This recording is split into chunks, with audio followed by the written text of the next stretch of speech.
Chapter 1077. Rather than saying that Bai Yanqing was being threatened by Su Xiaoyu, it was better to say that Bai Yanqing was being played by Su Xiaoyu. Bai Yanqing's eyes slowly narrowed.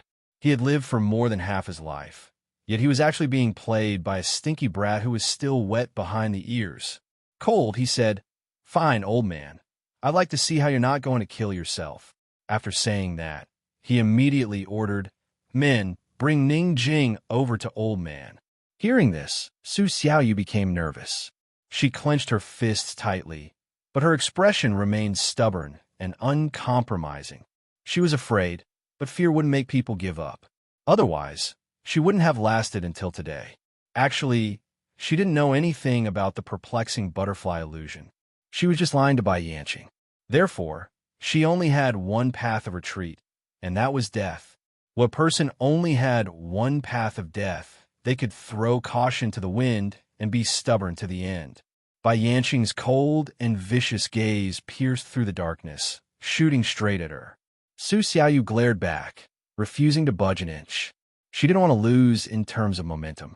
Soon, Ning Jing was brought over. After not seeing her for a few days, Ning Jing was so thin that she looked like she was suffering from some serious illness. Her face was so pale and haggard that it was indescribable.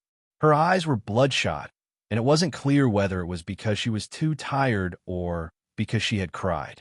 If Tang Li saw her like this, Tang Li would definitely go crazy.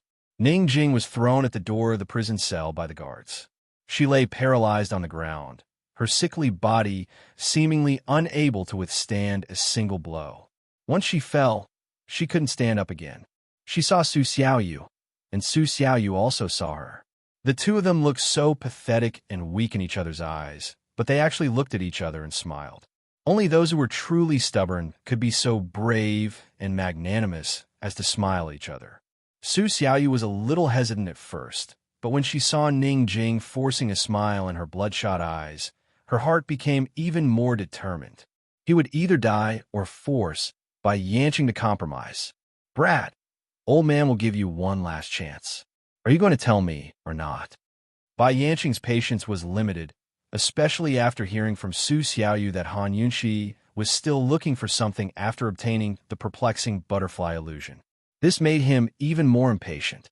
It should be known that the water of 10,000 poisons in the medicinal forest had already fallen into the hands of Han Yunxi. There was no guarantee that she would find someone else. He was very clear about the situation of Long, Fei Yi, and Han Yunxi's dual cultivation, but he wasn't clear about the situation of perplexing butterfly illusion at all. The power of lust bite could kill him, and perplexing butterfly illusion could break his undying body. These two were what he feared the most. Yet both of them had fallen into the hands of Han Yunxi and Long Fei Yi. "Old thing, you don't understand human language, do you? I've already said everything clearly just now. If you don't understand human language, then I can't do anything about it." Su Xiaoyu replied impatiently. Bai Yanqing was unable to restrain his anger. He was simply angered to death. "Someone come, pull out Ning Jing's teeth for me. Pull them out one by one," Bai Yanqing said angrily.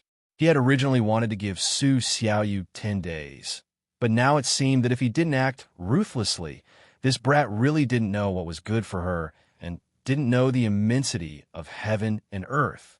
Su Xiaoyu looked at Ning Jing indifferently. Ning Jing was very calm. She wasn't afraid because of Bai Yanqing's words. Her daughter had already been rescued by Mu Ling. This was already the best result she could hope for. Soon, 2 attendants held Ning Jing up on both sides. One of the attendants fiercely pinched her chin, forcing her to open her mouth. The other attendant brought over a pair of pliers, looking for the best place to start. "Ning Jing, this brat doesn't know any better. Perhaps you can persuade her." Bai Yanqing sneered. Ning Jing ignored him. She didn't struggle and directly closed her eyes. "Old man, pull out your front teeth first." Bai Yanqing suddenly shouted angrily. Although he was looking at Ning Jing, he glanced at Su Xiaoyu in the cell. He thought that Su Xiaoyu would also close her eyes, but who knew that Su Xiaoyu would actually open her eyes wide and stare at Ning Jing. This was the first time that Bai Yanqing had felt this kind of frustration. He didn't want to believe that a little girl, a sickly woman, could have such strong willpower? In this world, was there really someone who wasn't afraid of death? The pliers clamped onto one of Ning Jing's front teeth. The attendant forcefully pulled, and Ning Jing was in so much pain that her entire body trembled. She instinctively wanted to close her mouth. However, the attendant gripped her chin tightly, making her unable to move. The attendant kept pulling and finally loosened the root of her teeth. It had to be said, even these attendants were scared witless, and their hands were trembling. Bai Yanqing was inhumanly cold-blooded. He didn't look at Ning Jing and stared at Su Xiaoyu. He didn't believe that he couldn't win against a little girl. Finally, one of her teeth was pulled out. Ning Jing's mouth was already dripping with blood. Tears slowly flowed down from the corners of her tightly shut eyes. But she didn't struggle and didn't even make a sound. Su Xiaoyu also didn't make a sound as she stared fixedly at Ning Jing. No one knew that she secretly swore in her heart, if she and Ning Jing didn't die here today, then one day she would definitely return everything that she had seen today to Bai Yanqing. She must. Waiting for no compromise, Bai Yanqing became even more furious. Continue. Hence, the attendant pulled out Ning Jing's second tooth. Finally, at the moment when the tooth was pulled out, Ning Jing fainted from the pain. The blood on her gums didn't stop flowing, and at this moment, the corners of Su Xiaoyu's mouth also slowly flowed with blood. She had bitten her own tongue. Bai Yanqing didn't want to believe all of this, but the truth was right in front of his eyes. He looked towards Su Xiaoyu and saw Su Xiaoyu sitting in the dark prison cell. The corners of her mouth were bleeding and her expression was cold. She was even scarier than the evil children of the evil cult in Nanzhao. Bai Yanqing was stunned. Master, if you don't help them stop the bleeding, they will die. The attendant cautiously reminded. Bai Yanqing finally regained his senses and realized that Su Xiaoyu was still threatening him. Although Bai Yanqing didn't want to admit it, he had to admit that he couldn't do anything to Su Xiaoyu. If Su Xiaoyu died, he wouldn't be able to ask about the perplexing butterfly illusion anymore. Bring the medicine. There was no doctor here, so Bai Yanqing could only do it himself. He opened the door of the prison cell and wanted to first stop Su Xiaoyu's bleeding. But Su Xiaoyu actually turned her head away and refused to do so. Stinky girl, don't refuse a toast only to be forced to drink a forfeit. Bai Yanqing was so angry that he was about to go crazy. Su Xiaoyu's mouth was tightly shut as blood continued to flow out from the corners of her mouth. Cold eyes stared at Bai Yanqing. That gaze wasn't just threatening, it was practically provoking. Bai Yanqing had no choice but to first stop Ning Jing's bleeding. He ordered for 2 clean blankets to be brought over and placed the unconscious Ning Jing in the prison cell. At this moment, Su Xiaoyu secretly heaved a sigh of relief. She opened her mouth and vomited out a mouthful of blood. She was clearly about to faint, but she still smiled at Bai Yanqing. Her smile was especially contemptuous. Bai Yanqing clenched his fists so tightly that his knuckles cracked. He couldn't wait to kill this stinky girl with one punch. But he had no choice but to stop her bleeding. Bai Yanqing had never been so aggrieved in his life. A trace of viciousness flashed past his eyes. After Su Xiaoyu revealed the secret of the perplexing butterfly illusion, he would definitely teach her how to spell the word fear. Su Xiaoyu woke up before Ning Jing. Although the wound on her tongue had stopped bleeding, it was so swollen and painful that it was difficult for her to even open her mouth, let alone speak. She saw Ning Jing lying motionless under the blankets. Her body was so thin and frail that she could turn into ashes at any moment. She was scared out of her wits and hurriedly rushed over to grab Ning Jing's hand. It was as if as long as she held on to Ning Jing, she wouldn't disappear. Feeling the warmth of Ning Jing's hand, Su Xiaoyu heaved a sigh of relief. She didn't know what she would do if Ning Jing died, just like that. How much meaning would there be left in her stubbornness and perseverance? After calming down, she hurriedly took Ning Jing's pulse. It was all thanks to the days she spent by her master's side and the time she spent assisting Gu Beiyue at Pill Fiend Pharmacy. Not only was she skilled in poison, she had also learned many medical skills. After taking Ning Jing's pulse, Su Xiaoyu's small face sank. Ning Jing's condition was quite bad. If she didn't quickly recover, she would definitely die if this continued. However, Su Xiaoyu couldn't be anxious. If she was anxious, it would give Bai Yanqing the opportunity to threaten her again. In a situation where both sides had equal bargaining chips, threats were a test of determination and determination. Su Xiaoyu took Ning Jing's pulse again before sitting to the side. As she watched over her, she pondered about what medicinal herbs she should ask Bai Yanqing for and how to help Ning Jing's body recover in the shortest time possible. When the guard discovered that Su Xiaoyu had woken up, he immediately went to report to Bai Yanqing. Bai Yanqing immediately rushed over. "Stinky girl, old man has satisfied all your conditions. Now, shouldn't you tell me?" Bai Yanqing asked. Su Xiaoyu immediately retorted, "How did you satisfy me? Where's the hot food?" Bai Yanqing secretly took a deep breath and controlled his temper before ordering someone to bring hot food over. "I don't need anything else. Just a bowl of hot millet porridge will do," Su Xiaoyu quickly said. The attendant indeed brought over a bowl of hot millet porridge. Bai Yanqing wasn't in a hurry to ask, as he watched Su Xiaoyu slowly finish eating the millet porridge. At this point, he still had this bit of patience. But who knew that after Su Xiaoyu finished eating the millet porridge, she didn't seem to have any intention of telling him about the perplexing butterfly illusion. Instead, she sat cross-legged beside Ning Jing and leaned against the wall to rest. "Stinky girl, do you really want to die?" Bai Yanqing asked coldly. "Old uncle, you haven't fulfilled the conditions that I asked for. Why are you in such a hurry?" Su Xiaoyu said calmly. "What else do you want? Don't push your luck."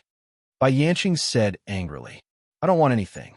I asked you to bring Ning Jing here, but you pulled out 2 of her teeth and turned her into this state. She's neither human nor ghost, and she's still unconscious. You should at least make me believe that she can still live, right?" Su Xiaoyu bargained with the gift of the gap. Seeing that Bai Yanqing was staring at her without making a sound, Su Xiaoyu said coldly, "Let's get to the point. I'll write a prescription for you to continuously supply me with medicine for half a month. Also, send me hot food for 3 meals a day.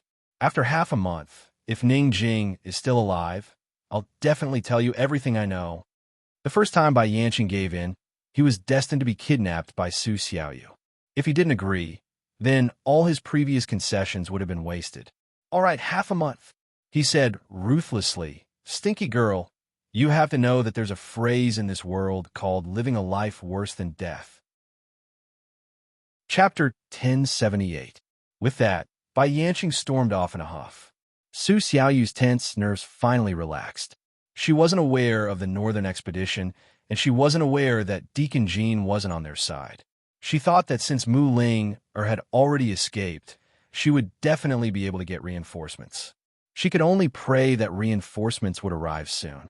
Otherwise, she and Ning Jing would have suffered for nothing.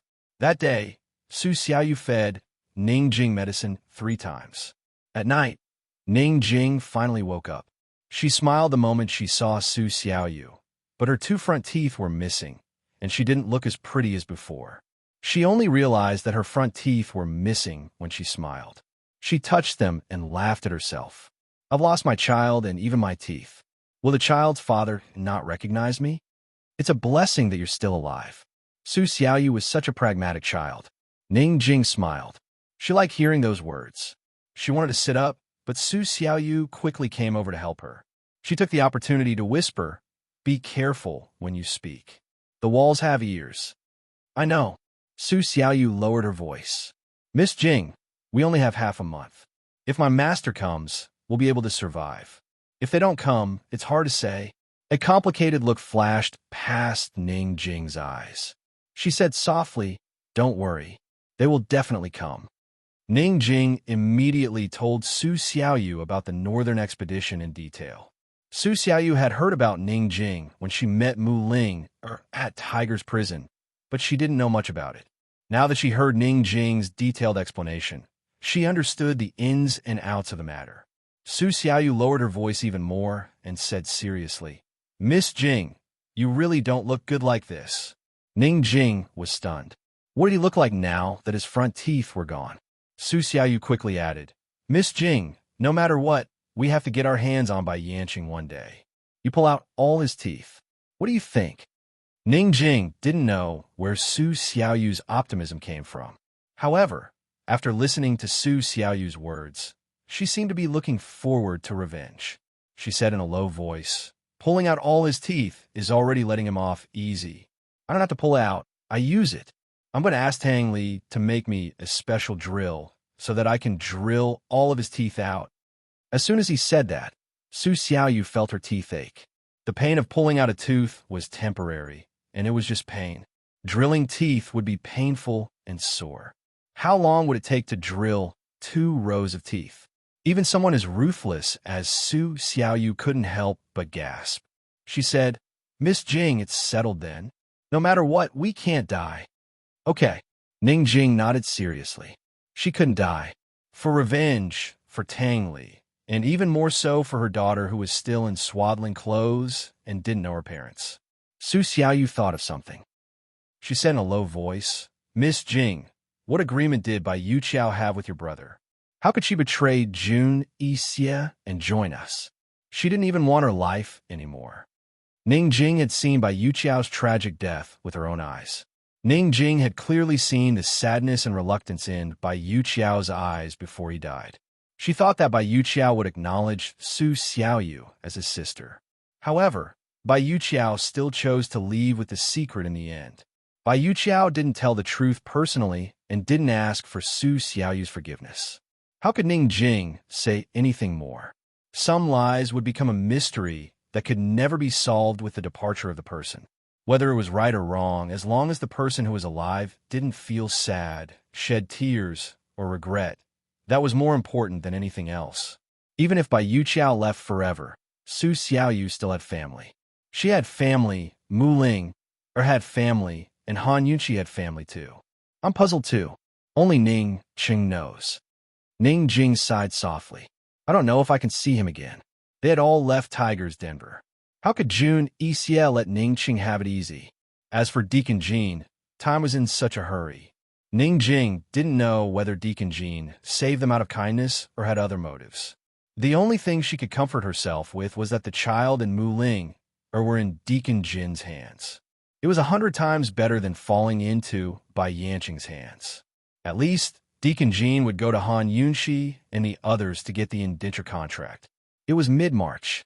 The peach blossoms in the mountains were falling. Was the expedition to the north about to begin?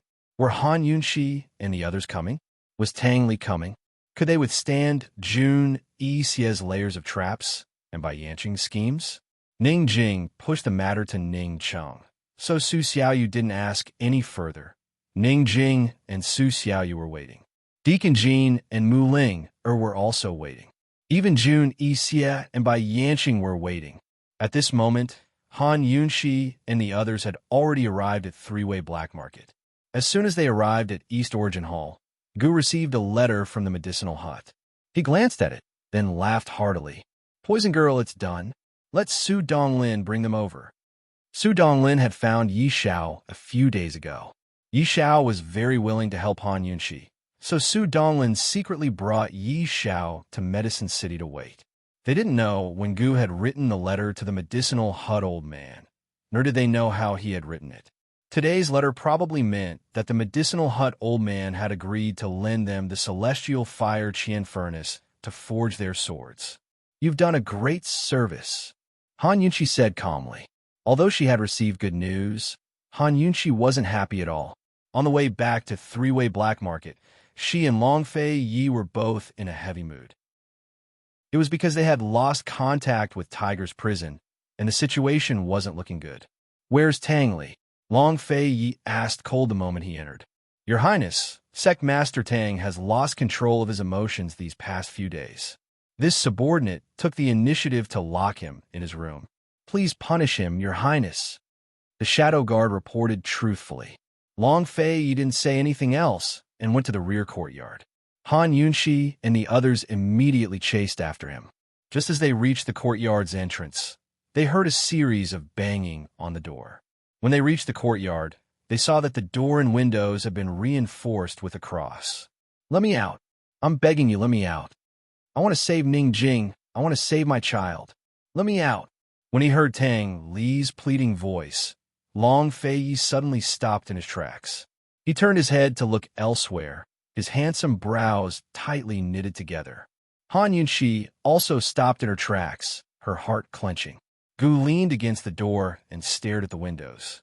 Although he wasn't as upset as Long Fei and Han Yunxi, he wasn't as sloppy and carefree as he usually was. Even someone as calm as Gu Beiwei sighed helplessly.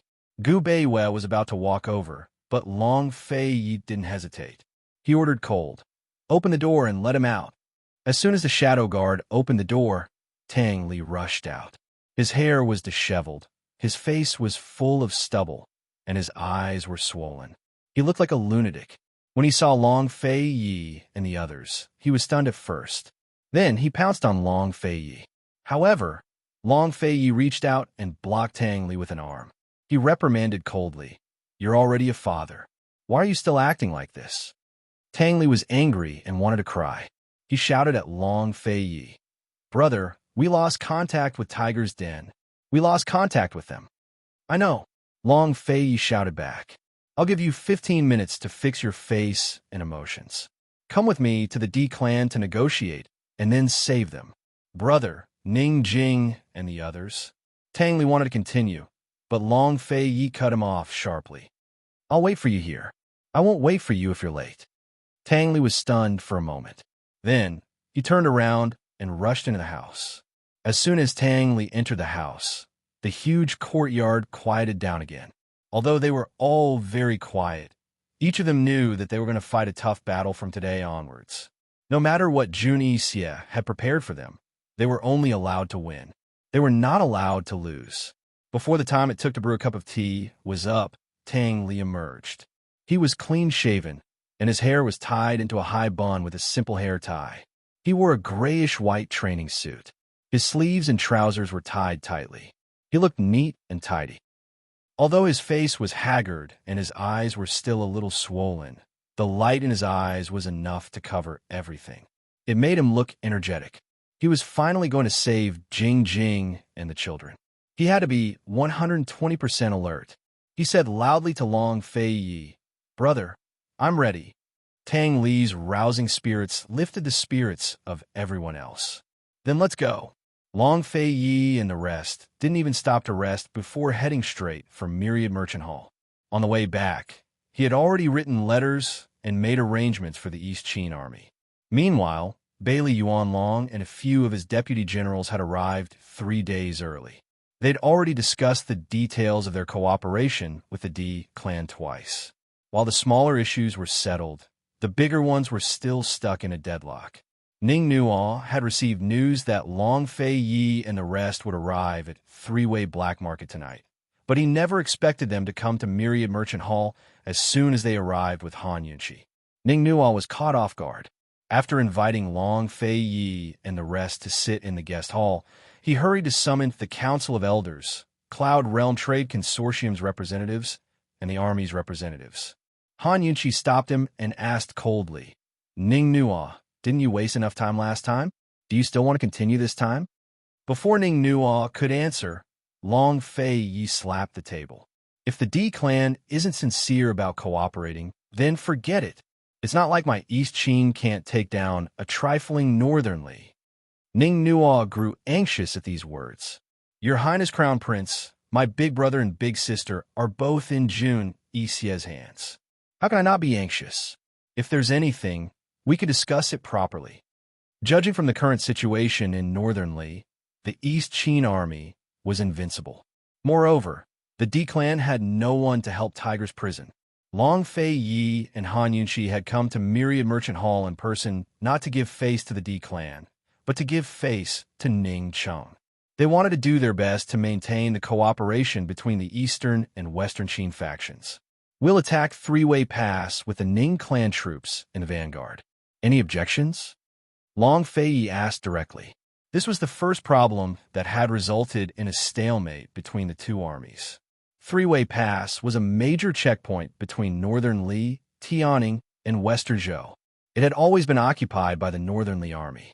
North of Three-Way Pass was Northern Li territory, and beyond, there was the ungoverned three-way battlefield. West of the three-way battlefield was Western Zhou territory, while east of it was Tianning territory. The Northernly Army occupied Three-Way Pass, making it easy to defend and difficult to attack. Thus, whenever the three countries went to war, Northernly's cavalry would be able to gallop across the flat plains of the three-way battlefield to attack Western Zhou in the west and Tianning in the east. However, it wouldn't be so easy for Western Zhou or Tianning to attack Northernly. For one, the three-way battlefield was a flat plain that was extremely difficult to cover. For another, the three-way pass was difficult to conquer. In all of history, neither Tianning nor Western Zhou had ever succeeded in conquering the three-way pass. Bailey Yuanlong was kind enough to offer to join forces with the Ning clan troops. However, the Ning clan head's deputy, General Shui, insisted on the Bailey army attacking Three-Way Pass. He even said, Chapter 1079. Not only did Deputy General Shui want the Bailey army to take the Three-Way Pass alone, he also said that if the Bailey army couldn't even take the pass, there was no need for cooperation between the two armies. It had to be said that Deputy General Shui's plan was too good. The most difficult and crucial part of the northern expedition was the Three-Way Pass. The Three-Way Pass was a natural stronghold that was difficult to take. Now that they had lost contact with Tiger's prison, Jun Yixie probably didn't trust Ningcheng anymore. Thus, Jun Yixie would definitely concentrate his best troops at the Three-Way Pass. This was the Bailey army's first time fighting in the north, and it was also their first time fighting against the Northernly army. They weren't familiar with everything. They had thrown such a hot potato to the Bailey army from the very beginning. Undoubtedly, they wanted the Bailey army to be cannon fodder. After the Bailey army became cannon fodder, the Ning clan army would provide support. First, it would be easier to take the Three-Way Pass. Second, they would be able to show off their might and weaken the Bailey army's morale. If the two armies were sincere in cooperating, Long Fei, you wouldn't care who contributed more. However, Deputy General Shui wasn't sincere in cooperating. He was just making his own calculations. He wanted to push the Bailey army into the tiger's den, dampen their morale, and make them suffer for nothing. This kind of thinking was beneficial to himself, but more importantly, it would harm the cooperation between the two sides and affect the overall military strength and morale. Not to mention Long Fei Yi. Even Bailey Yuanlong wouldn't budge. Ning Nuo naturally knew about this, but he and First Elder had no way of intimidating the military. When it came to a real battle, the military's words were louder. Now that Ning Nuo was in such a difficult position, Han Yunshi wanted to kick him flying. What kind of situation was this? How could he still be so hesitant and indecisive? With their style, they would have been forced to death before they even went to save the people. Call Deputy General Shui over. Han Yunshi said coldly. Ning Nuo actually didn't care about competing for benefits. He only had one thought right now, and that was to hurry and save the people. Ning Nuo personally ran out and brought Deputy General Shui over.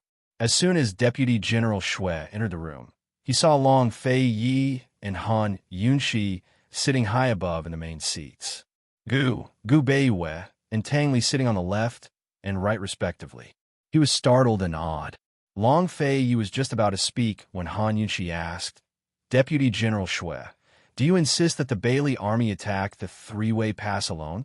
Deputy General Shui had long known that such a day would come. He had already thought of how to deal with it. Just as he was about to analyze the situation, Han Yunshi said coldly, Cut the crap.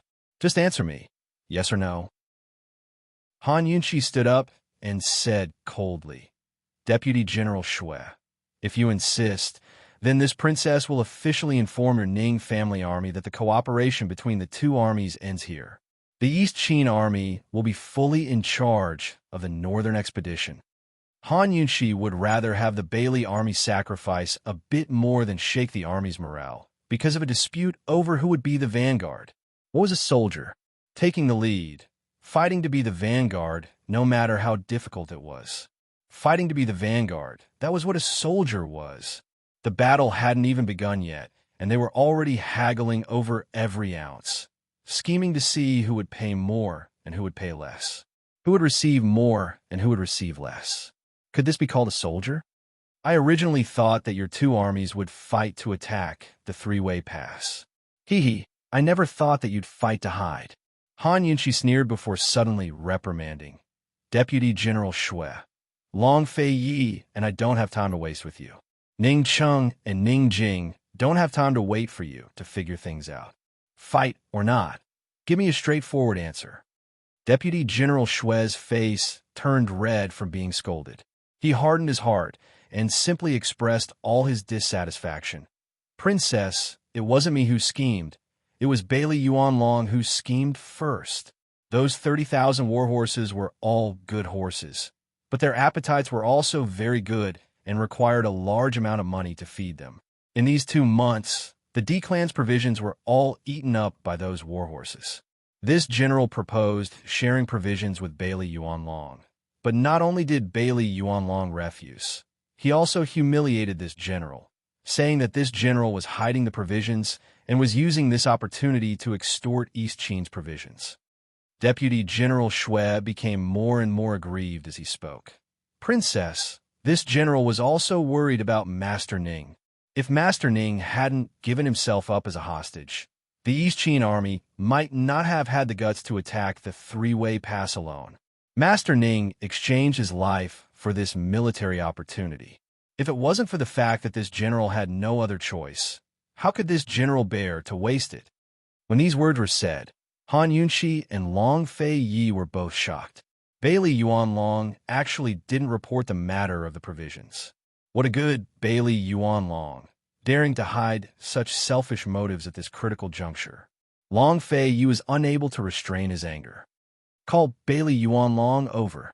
As soon as Bailey Yuanlong came in and asked about the situation, he immediately explained, Your Highness, Deputy General Shui is slandering this general. It was clearly Deputy General Shui who refused to attack the three-way pass. So this general refused to share provisions. This general is innocent.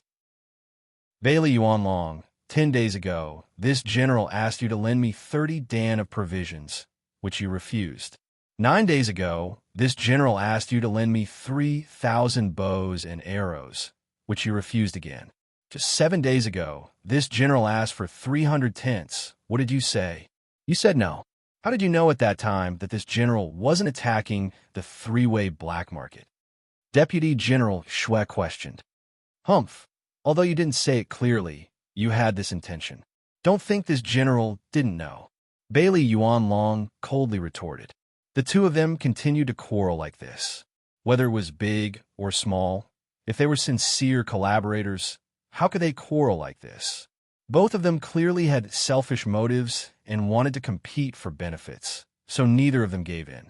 If not for the fact that these two were the leaders of the two armies and couldn't lack them on the eve of a great battle, if not for the fact that Long Fei Yi and Han Yunshi had to go to Tiger's prison to find out what was going on and couldn't personally lead the troops, they would have killed these two fellows on the spot. Bang! Long Fei Yi slammed his fist on the table with a loud bang. In an instant, Bailey Yuanlong and Deputy General Shui didn't dare to make sound, and both lowered their heads. Bailey Yuanlong, this crown prince will give you 1 day to calculate all the provisions in your hands and hand them over to the Western Qin princess. Long Fei Yi said, There's no need to hand them over to me. Hand them over to Myriad Merchant Hall's 5th elder. Han Yunshi said seriously, Deputy General Shui, I'll give you half a day to calculate all the provisions in Family Head Ning's hands and report them to 5th elder. From now on, 5th elder will be in charge of the allocation of provisions between the two armies. Anyone who disagrees will be dealt with according to military law. Deputy General Shui was wholeheartedly convinced that 5th elder was a member of the D clan. Bailey Yuanlong glanced at Long Fei, but didn't dare to speak as soon as he saw the man's furious face. Deputy General Shui, you still haven't answered this princess question. Han Yunshi asked again. East Qin had taken a big step back in terms of provisions. Although Deputy General Shui was a bit unwilling, he didn't dare ask for more. He cupped his fists and bowed. I'll listen to everything the princess says. These words really weren't easy to come by. Normally, Han Yunshi would laugh at herself, but at this time, her small face without any makeup was so cold and solemn that it was frightening. Do the two of you have any other questions? Han Yunshi asked coldly. Of course there were other questions, but compared to the attack on the three-way pass and provisions, they were small problems. Faced with their two furious masters, Bailey Yuanlong and Deputy General Shui were tactful and didn't dare mention it again. This prince will give you 3 days to redraft the cooperation plan. If there's any more trouble, do as you see fit. Long Fei Yi warned. Yes, this general obeys. Bailey Yuanlong and Deputy General Shui didn't dare to stay any longer and left together. Gu didn't know how many times he rolled his eyes. Gu Beiyue helplessly shook his head, but Ning Nuo let out a sigh of relief. He hurriedly asked, Your Highness, Princess, when are we going to Tiger's Prison to rescue them? Now that Ning Nuo had lost contact with Tiger's Prison, they could only make some conjectures. They had no way of knowing what had happened there. However, one thing was certain. Something had happened to Bai Yuqiao. If nothing had happened to Bai Yuqiao, there was no way he hadn't replied for so long. Now that something had happened to Bai Yuqiao, Ning Qing's plan had been exposed. Therefore, they couldn't be sure whether Ning Jing and the others were still imprisoned in Tiger's Prison or had moved to another location. What they needed to do now was to make arrangements for the northern expedition as soon as possible, then rush to Tiger's Prison to figure out the situation and discuss how to rescue them. Long Fei Yi looked at Gu Beiyue, who immediately understood what Gu Beiyue meant. Your Highness, Princess, this subordinate will go ahead and find out the situation. Gu Beiyue stood up. Find out the situation first. Don't act rashly. Ning Cheng is still in Jun Yixie's army. Han Yunshi hurriedly instructed. Ning Jing and the others were in Tiger's Prison, while Ning Cheng and Jun Yixie were in the army. Therefore, no matter which side they moved first, they would alert the enemy and hurt the other side. Han Yunshi had already thought of a countermeasure before going to Heaven Mountain. She, Long Fei Yi, Gu, and Tang Li would go to Tiger's Prison to rescue Ning Cheng, while Gu Beiyue would infiltrate the army alone to rescue Ning Cheng. Tiger's Prison was bound to be heavily guarded and wouldn't be easy to break through. However, things were different on Jun Yixie's side. Although Jun Yixie knew poison, Gu Beiyue's shadow art could still use a defensive strategy to save someone and then leave. Helpless, now that the situation had changed, they could only let Gu Beiyue make the trip first. With Gu Beiyue's terrifying speed, Bailey Yuanlong and Deputy General Shui should have already drafted the cooperation and battle plan between the two armies by the time he made the trip to and from Tiger's Prison. Don't worry, Princess. This subordinate knows what to do, Gu Beiyue said seriously. Gu Beiyue was about to set out when a servant suddenly rushed in from outside. Young Master Nuo, you have a letter from Tiger's Prison. For a moment, everyone was shocked. Tang Li was the first to stand up and almost pounced over to snatch the letter. Ning Nuo rushed over and snatched the letter from the servant's hand. He hurriedly opened it and was shocked when he saw the internal energy in the letter. Not good. What's wrong? What's wrong with Ning Jing? Tang Li was so scared that his heart almost stopped. Ning Nuo handed the letter to Long Fei Yi and murmured, Jun Yixie invited you and the princess to Tiger's Prison for tea. Although Long Fei Yi was surprised, he didn't panic. He looked at Gu Beiyue and said calmly, Save yourself a trip. Your Highness, is Jun Yixie abandoning the army? Gu Beiyue asked seriously. Even if Jun Yixie wanted to threaten them, shouldn't he have brought the hostages to the battlefield and forced them to retreat? However, Jun Yixie had chosen Tiger's Prison. He was clearly going all out to deal with them. Chapter 1080. Jun Yixie's invitation was filled with conspiracy. Who knew how many people were lying in ambush at Tiger's Prison? However, Jun Yixie had already sent an invitation, so how could Long Fei Yi's group not go? No matter what Jun Yixie had prepared for them, they had to go. Reply, we'll go as scheduled. Tell him to prepare tea and wait for us. Long Fei Yi said. June Xie's invitation was set for the first day of the 4th lunar month. Today was the 20th of the 3rd lunar month, which meant that they still had 8 days to prepare. After deducting the travel time, there wasn't much time left. 3 days later, Bailey Yuanlong and Deputy General Xue finished discussing the final cooperation plan and battle plan. They presented it to Long Fei Yi and Han Yunxi for review. It had to be said that after these two fellows put aside their selfish thoughts, the plan they drafted was perfect. Whether it was Long Fei Yi or Han Yunxi, they couldn't find any flaws in it. The Ning family army would be the vanguard, with 500 artillery soldiers and 15 redcoat cannons as the main attack force. 30,000 cavalry would bring up the rear. Once the Three Roads Pass was captured, the 30,000 cavalry would immediately pass through the border and enter. The artillery soldiers would be in the vanguard, followed by the cavalry, and then the 50,000 cavalry would bring up the rear, becoming a powerful shield for the artillery and cavalry. They planned to take the Three Roads Pass in half a month at the earliest and a month at the slowest. At the same time, 3,000 Ning family elites would lead the charge, and 5,000 East Qin elites would infiltrate from the eastern mountain forest. After the cavalry entered, they would assist from the east. Moreover, the Bailey Navy would come north from the eastern sea, coordinating with the armies of the two sides to surround northernly. The 5,000 Ning family soldiers and 10,000 East Qin soldiers would be left behind to guard the Three Roads Pass. One reason was to supply the northern expedition, and two was to guard against Western Zhou and Tian'an. Although Western Zhou and Tian'an couldn't raise any big waves, they still had to be cautious and defend well. The military expenditure, the allocation of food, herbs, and other important resources were all under the Fifth Elder's control. The Fifth Elder was the most loyal person to Han Yunxi in the D clan. He was also a businessman. He might not be shrewd in other matters, but when it came to controlling money, few people could compare to him. Han Yunxi was very satisfied after reading the Fifth Elder's budget. She was right about the Fifth Elder.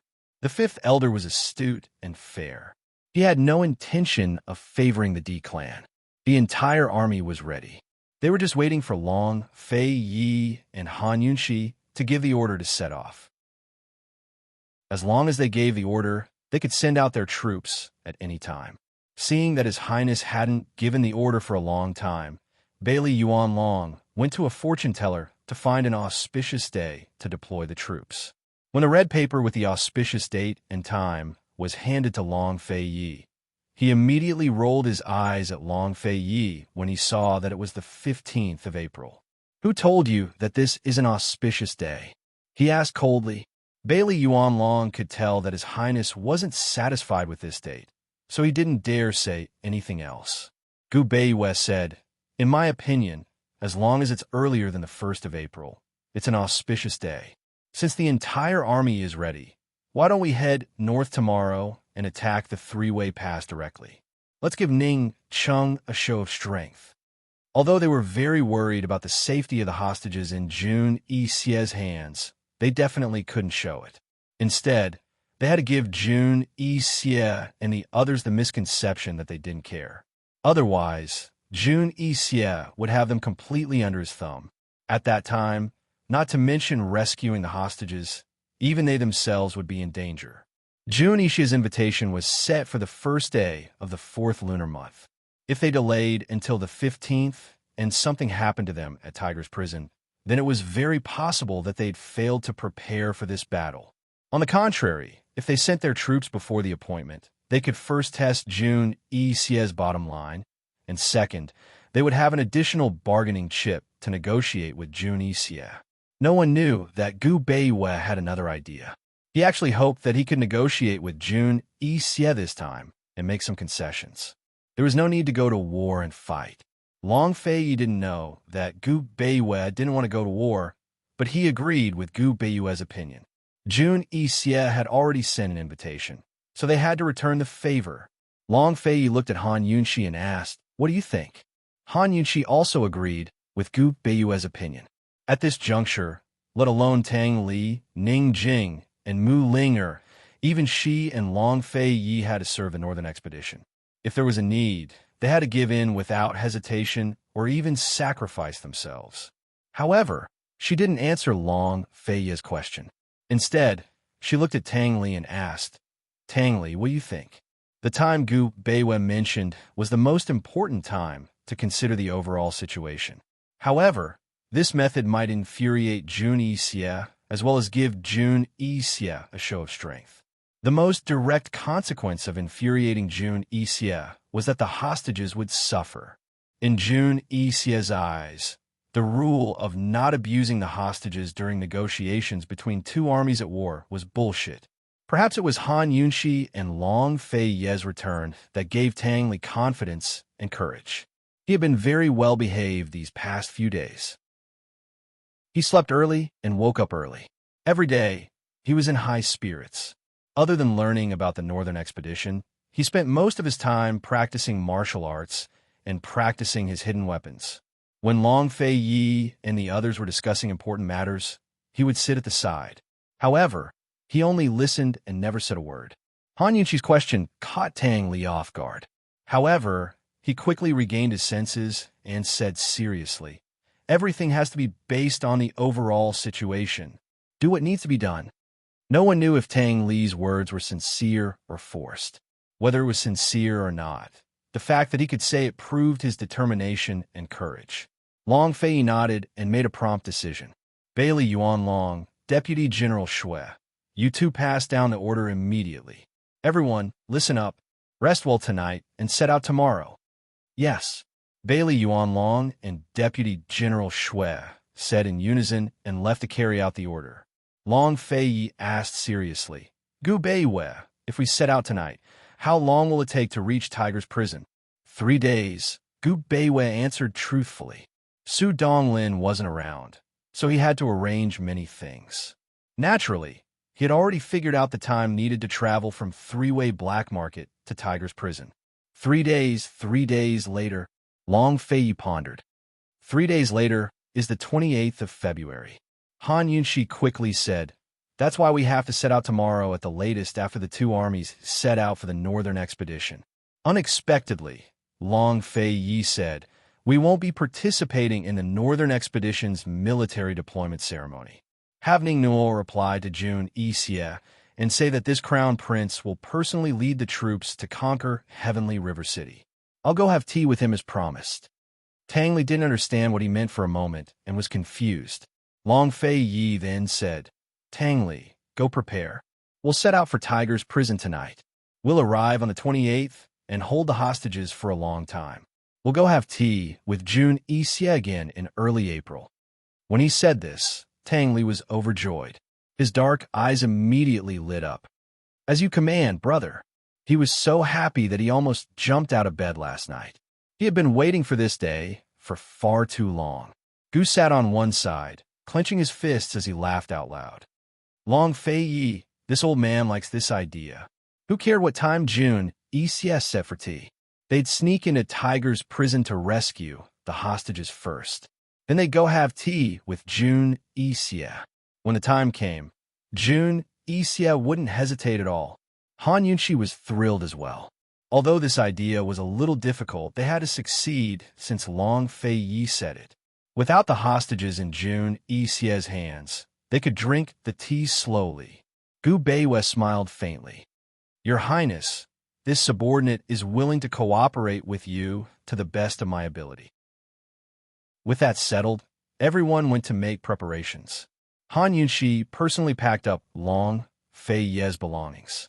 He didn't return to his rooms, but went to see Manager Luo of Kingan Private Bank. After the alliance between East Qin and the D clan, the central and southern regions loosened their restrictions on merchants, giving Cloud Realm Trade Consortium a chance to make a comeback. However, many of the financial groups and aristocratic families in the central and southern regions were dissatisfied. They'd already caused a ruckus in the south multiple times. Long Feiye was too busy, so he only pretended to be ignorant of the matter and left it to his subordinates to deal with. After all, the people in the south didn't dare to be too rampant, so it wasn't enough to affect the overall situation. Very soon, Han Yunxi finished her preparations. She was about to find Long Fei Yi when a servant girl brought over a bowl of dark brown medicinal soup. Han Yunxi was bewildered. She assumed that Long Fei Yi had ordered the servant girl to bring it over. After all, Long Fei Yi had a habit of giving her nourishing medicine from time to time. Dr. Gu had this servant deliver this. Dr. Gu said that the princess's complexion wasn't good and that she was going on a long journey. He was afraid that the princess wouldn't be able to take it, so he brewed this medicine and told the princess to finish it while it was hot before leaving. The servant girl replied. Dr. Gu also said that this was the first bowl. When the princess returns, you'll have to continue taking it. Han Yunxi picked up the bowl and sniffed it before tasting it. Besides one or two common medicinal ingredients, she really couldn't taste anything else. She didn't think much of it, but drank the rest of the medicine in one gulp. Besides Long Fei Yi, Gu Beiyue was the one person in the world she felt most at ease with. Han Yunxi sat for a while after drinking the medicine.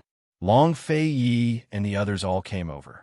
Gu Beiyue didn't mention the bowl of medicine, so Long Fei Yi naturally didn't know about it. For the trip to Tiger's prison, Long Fei Yi chose a few shadow guards to secretly accompany them. It was convenient for him to carry out his tasks. He didn't bring too many people because he didn't need them. If he wanted to kill Jun Yixie, he only needed him, Han Yunxi, Gu Beiyue, or Gu. And if he wanted to save the hostages, they might not be able to do it even if they worked together. They needed to use their wits. Long Fei Ye's group of 4, plus Tang Li, the group of 5 secretly left three-way black market that night. They chose a mountain forest path and headed towards Tiger's prison. On the evening of the 28th of March, they arrived at the mountain forest where Tiger's prison was located. This was a dense mountain forest west of northern Li's Tiana City. It was the largest mountain in northern Li. The mountains were high, the ravines were deep, and the slopes were steep.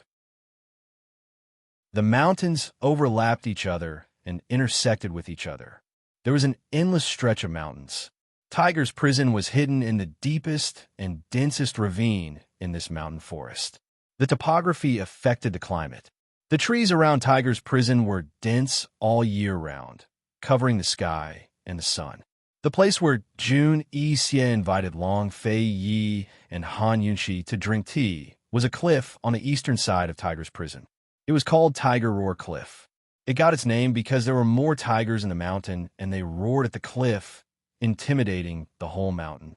Standing on Tiger Roar Cliff, one could overlook the entire ravine. However, one couldn't see Tiger's prison, only a patch of lush vegetation. Jun Yixie's invitation letter included a map. It was the route from the foot of the mountain to Tiger Roar Cliff. However, as early as a few months ago, Bai Yuqiao had already given Han Yunxi and the others a detailed topographic map of Tiger's prison and the surrounding mountains. He also wrote down everything she knew about the ambushes around Tiger's prison clearly in the letter. There were many roads leading to Tiger Roar Cliff. Which one Jun Yixie gave them was the most dangerous one. At this moment, Han Yunxi's group of 5 was at the foot of the mountain, looking up at the long stretch of mountains and steep ridges. Jun Yixie asked them to meet at sunset the next day. In other words, they still had one night and one day tomorrow to sneak into Tiger's prison and save the hostages. Chapter 1081. Han Yunxi and the rest were already at the foot of the mountain. One day and one night was more than enough for them to save someone. Han Yunxi unfolded the map Bai Yuqiao had given her and found the location of Tiger Roar Cliff. She said seriously, Tiger's prison is in the deep ravine behind Double Peak Mountain. We have to cross Double Peak Mountain first and observe the situation before making any arrangements. Long Fei Yi and the other 3 men had no objections. Gu took the lead as usual. Tang Li wanted to follow, but Han Yunxi pulled him back. Tang Li, now is not the time to act on impulse. You're a father now. If you want to protect your wife and child, you have to ensure your own safety first, Han Yunxi said seriously. Jun Yixie was different from other people. Not only was Jun Yixie highly skilled in martial arts, but he also knew how to use poison. 7th young master, and I will take the lead. You and your brother follow behind us, Han Yunqi said as she pushed Tang Li to Long Fei Yi. However, Long Fei Yi let Tang Li follow Gu Beiyue from behind. He held Han Yunqi and whispered, "I'll take you up the mountain." Even though her Qin Gong was very good, he still wouldn't let her go alone. He had to take her with him. Many times, a woman's strength didn't mean that she didn't need to be taken care of. And when a man took care of a woman, it wasn't a kind of care for the weak. It was a kind of love and a habit. Gu was secretly delighted to be able to walk with Poison Girl. When he saw Long Fei Yi flying towards him with Han Yunqi in his arms, he didn't even want to wait and rushed forward. Gu Beiyue's eyes flashed with a smile. He said to Tang Li, "Clan Master Tang, we're already here. There's no need to rush. Follow me and stay behind." Okay. Tang Li accepted it calmly. The group climbed over the mountains smoothly. However, when they reached the mountainside of the second mountain, Gu stopped abruptly and said, "Poison Girl, there's poison on the mountain." Han Yunqi asked Long Fei Yi and Gu Beiyue to stop. "It's poisonous, and there's a lot of it." This season was the time when poisonous creatures came out of their caves. There were many poisonous creatures in the forest, but no matter how many there were, they wouldn't be so densely packed together. Human judgment might be wrong, but the judgment of the detoxification system would never be wrong. There are poisonous snakes all over the top of the mountain. There's basically no place to stand. There are also several groups of poisonous mosquitoes, Han Yunqi said seriously. Everyone was shocked. Even Gu was surprised. He knew that there were poisonous creatures at the top of the mountain, but he didn't expect there to be so many of them. He scolded, "Is Jun Yixie crazy?" "He's not crazy. I'm guarding against our sneak attack," Han Yunqi said coldly. The poisonous creatures at the top of the mountain, whether they were poisonous snakes or poisonous mosquitoes, were not rare creatures. They were only poisonous in large numbers. Even if there were more of them, no matter how scary they wouldn't be able to stop Han Yunqi. Jun Yixie didn't set up these poisonous creatures to attack. They were the first line of defense for Tiger's prison. If they wanted to pass through this line of defense, they would definitely exterminate these poisonous creatures. Once she dealt with these poisonous creatures, Jun Yixie would know that they were coming. After passing through the second mountain, there were many paths to enter Tiger's Denver. However, this was the only path to pass through the second mountain. Jun Yixie's first line of defense was flawless. There was no way for them to avoid it. If they wanted to pass through this path, they would have to alert Jun Yixie. Therefore, there were only two choices in front of them. The first was to wait until tomorrow evening and let Jun Yixie pick them up to go to Tiger Roarcliff for tea. The second was to exterminate all the poisonous creatures on the mountain and openly tell Jun Yixie that they were coming. Everyone was silent for a moment. Long Fei Yi said, "Tang Li, do we wait or do we charge? You decide." Although Tang Li was the Tang clan's clan head, he rarely made any major decisions. He looked at Long Fei Yi and was a little stunned. "Don't dawdle. Think carefully and say it," Long Fei Yi said again. Tang Li clenched his fists and said loudly without hesitation, "Charge." Long Fei Yi was very satisfied with this answer. Han Yunqi and Gu Beiyue couldn't help but laugh. Gu put his arm around Tang Li's shoulder and said, "Kid, I have faith in you." They charged right away. Han Yunqi led the way.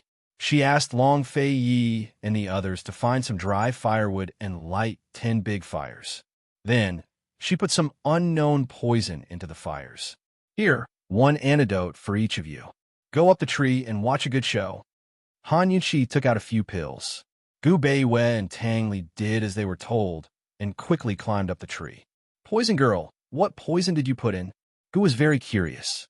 "It's a secret. Hurry up and go up the tree," Han Yunqi urged. Gu took the antidote and flew up to sit on a tall tree. White smoke rose from the fire, and a strong fragrance wafted out. Long Fei Yi protected Han Yunqi and flew to Gu's side. As the smoke and fire spread, a rich aroma gradually spread throughout the forest. After a while, they saw several groups of black fog flying towards them. "What's that?" Tang Li asked. "There are 3 types of poisonous mosquito swarms. The other type is extremely poisonous. If you're bitten by one of them, Your wound will swell within 2 hours. If you don't take the antidote within 4 hours, you will definitely die, Han Yunshi answered seriously. Jun Xia. Tang Li narrowed his eyes. Gu was very familiar with poisonous mosquito swarms. If he hadn't seen it before, even Long Fei Yi and Gu Beiyue would have thought that it was poisonous fog. As the poisonous mosquito swarms got closer, the buzzing sound became louder. When they got closer, they realized that the poisonous mosquito swarms were fighting to be the first to pounce into the fire. They looked down from the tree and saw a black mass of poisonous mosquito swarms like a huge black fog. They surrounded the fire and drowned it. Even the smoke couldn't float out. Sister-in-law, will the fire be extinguished? Tang Li asked softly.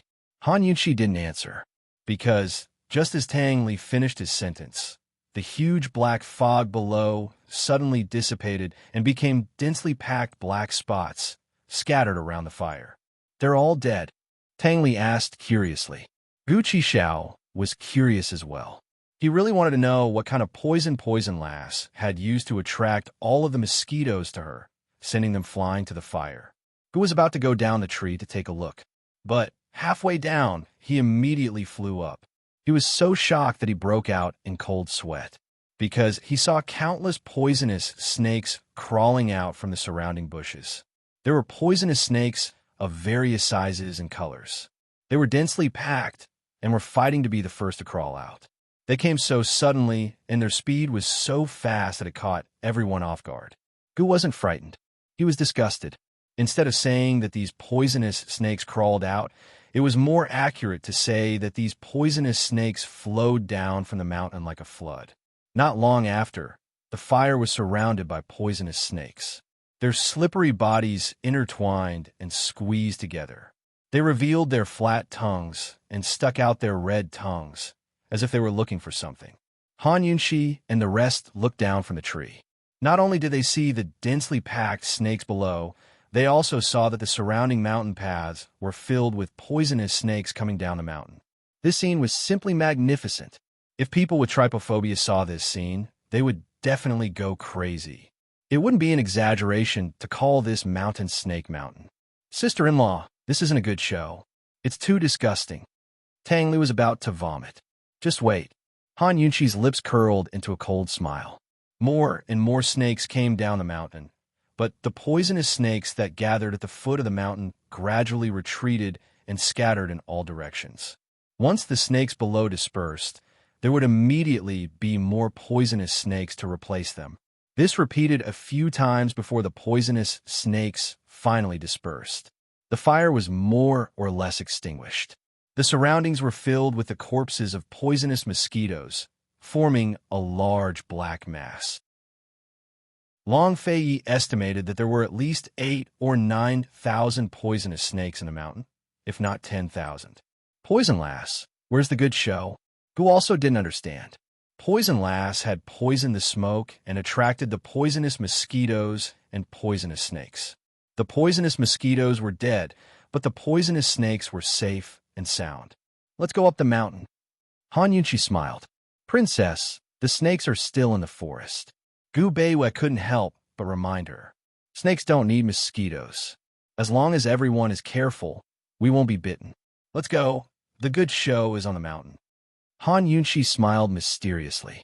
Long Fei Yi didn't say anything and flew down the tree with her in his arms. Tang Li and Gu Beiyue followed closely behind. Gu also immediately caught up. They didn't land on the ground. Instead, they used the branches as leverage to fly up the mountain. The journey to the top of the mountain was very smooth. However, at the top of the mountain, they immediately saw Han Yunshi's so-called good show. The mountain peak was littered with the corpses of archers. Every archer was bitten to death by poisonous snakes. Tang Li and Gu Qishao carefully counted the corpses and discovered that there were 500 archers in total.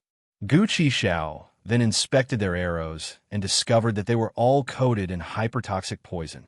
They hadn't even reached Tiger's prison, but there were already 500 archers lying in ambush on the mountain peak. What did Jun Xia want to do? Fortunately, Han Yunshi poisoned the poisonous snakes and caused them to counterattack.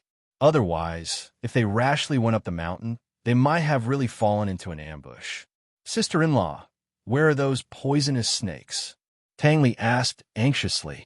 They continue to help us clear the way, Han Yunqi said seriously. This was already the top of the second mountain. On the other side of the mountain was the deep ravine where Tiger's Den was. They walked to the edge of the cliff and looked down from above. They could only see that the ravine was immeasurably deep. There were plants everywhere, and they couldn't see a single stone or soil, let alone Tiger's prison. The only thing that could be seen was an overhanging cliff in the northwest direction. That should be Tiger Roar Cliff. The huge army of poisonous snakes had already climbed down the ravine from the top of the mountain. The poison Han Yunqi used on the poisonous snakes was a kind of bloodthirsty poison. Once poisoned, the poisonous snakes would frantically look for prey to bite. After this forest was occupied by the poisonous snakes and mosquitoes, the other animals would either die or flee. Therefore, the only prey of the poisonous snakes were the people lying in ambush in the bushes. Han Yunqi was waiting. She was waiting to see how many ambushes Jun Yixie had hidden in this forest. She was also waiting to let Jun Yixie experience what it meant to bring evil upon oneself was the hardest to bear. When Han Yunqi set the fire to lure the poisonous mosquitoes away, Jun Yixie already knew that they were coming. He also knew that they were going to force their way in. The poisonous mosquitoes and poisonous snakes were just as guards. Sacrificing these poisonous creatures didn't affect Jun Yixie at all. His real ambush was the archers and gunpowder. He didn't make a sound and just waited for Han Yunqi and the others to come down into the ravine. Who knew that instead of Han Yunqi and the others, the poisonous snakes would betray him? Your Highness, Duke of Kong, the 500 archers at the top of the mountain were all wiped out. Half of the second batch of archers also died. I don't know what's wrong with those poisonous snakes. They've all gone crazy and are biting anyone they see. When the guard came to report, Jun Yixie was stunned. What did you say? Chapter 1082. Jun Yixie never expected the snakes to counterattack. After all, he'd spent a lot of effort to get his hands on these poisonous snakes. In fact, he didn't need so many snakes to guard against Han Yunqi's group sneak attacks. Instead, he filled the entire mountain with snakes to give Han Yunqi's group a warning. He wanted to tell them that Jun Yixie, wasn't so easy to bully. He wanted to tell them that they'd pay a heavy price if they tried to trick him. But who knew that he'd end up smashing his own foot with a rock? He'd stationed countless archers on the shady side of the second layer of the mountain, a total of 10 archers. But no matter how many archers there were, they couldn't compare to the number of poisonous snakes. No matter how powerful their arrows were, they couldn't kill off a swarm of snakes. Any of the snakes in the mountains might be common, but they were also highly poisonous. Once bitten, they'd kill you within a short time. After all, the archers were the second line of defense, the true defense. They were the key to keeping Chang Fei Yi and the other experts in check. When Jun Yixie stood up, he couldn't even stand straight and swayed. If news of this spread, he'd become the biggest joke in the history of Cloud Realm Continent. Your Highness Duke of Kong, what's wrong with those poisonous snakes? Is there no way to break through them? If this keeps up, we'll lose our footing. The guard reminded him urgently. Prepare all the defenses at Tiger's prison. Keep a close eye on Ningcheng.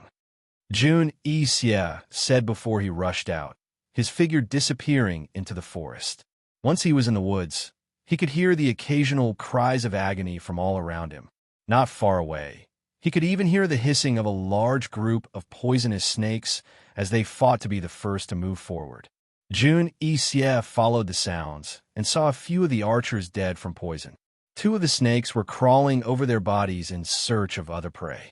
As soon as Jun Yixie approached, the poisonous snake smelled his scent and immediately turned around to pounce on him.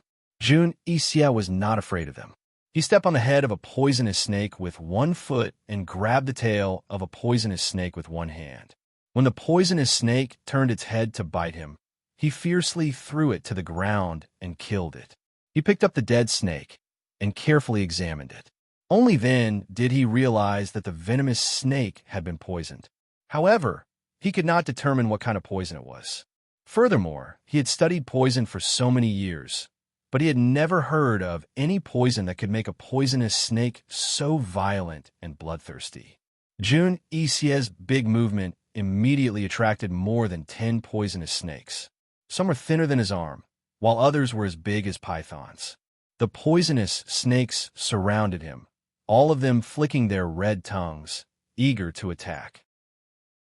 In Jun Ixie's eyes, they were no different from traitors. The more Jun Ixie looked at them, the angrier he became. He suddenly leaped into the air and shot out several poisonous needles, immediately killing all the poisonous snakes. The giant pythons were still aggressive, even after being hit by a few needles. They swept their huge tails at him fiercely. The poisonous snakes were bloodthirsty and purely saw Jun Ixie as prey. Jun Ixie had no choice but to kill them. He flew sideways and dodged the giant snake's attack. He was so angry that his face turned green. Even though he was unwilling, he had no choice but to kick the giant snake's huge head into smithereens. After these few snakes died, the surroundings were already surrounded by another group of snakes. Moreover, there were still many more around.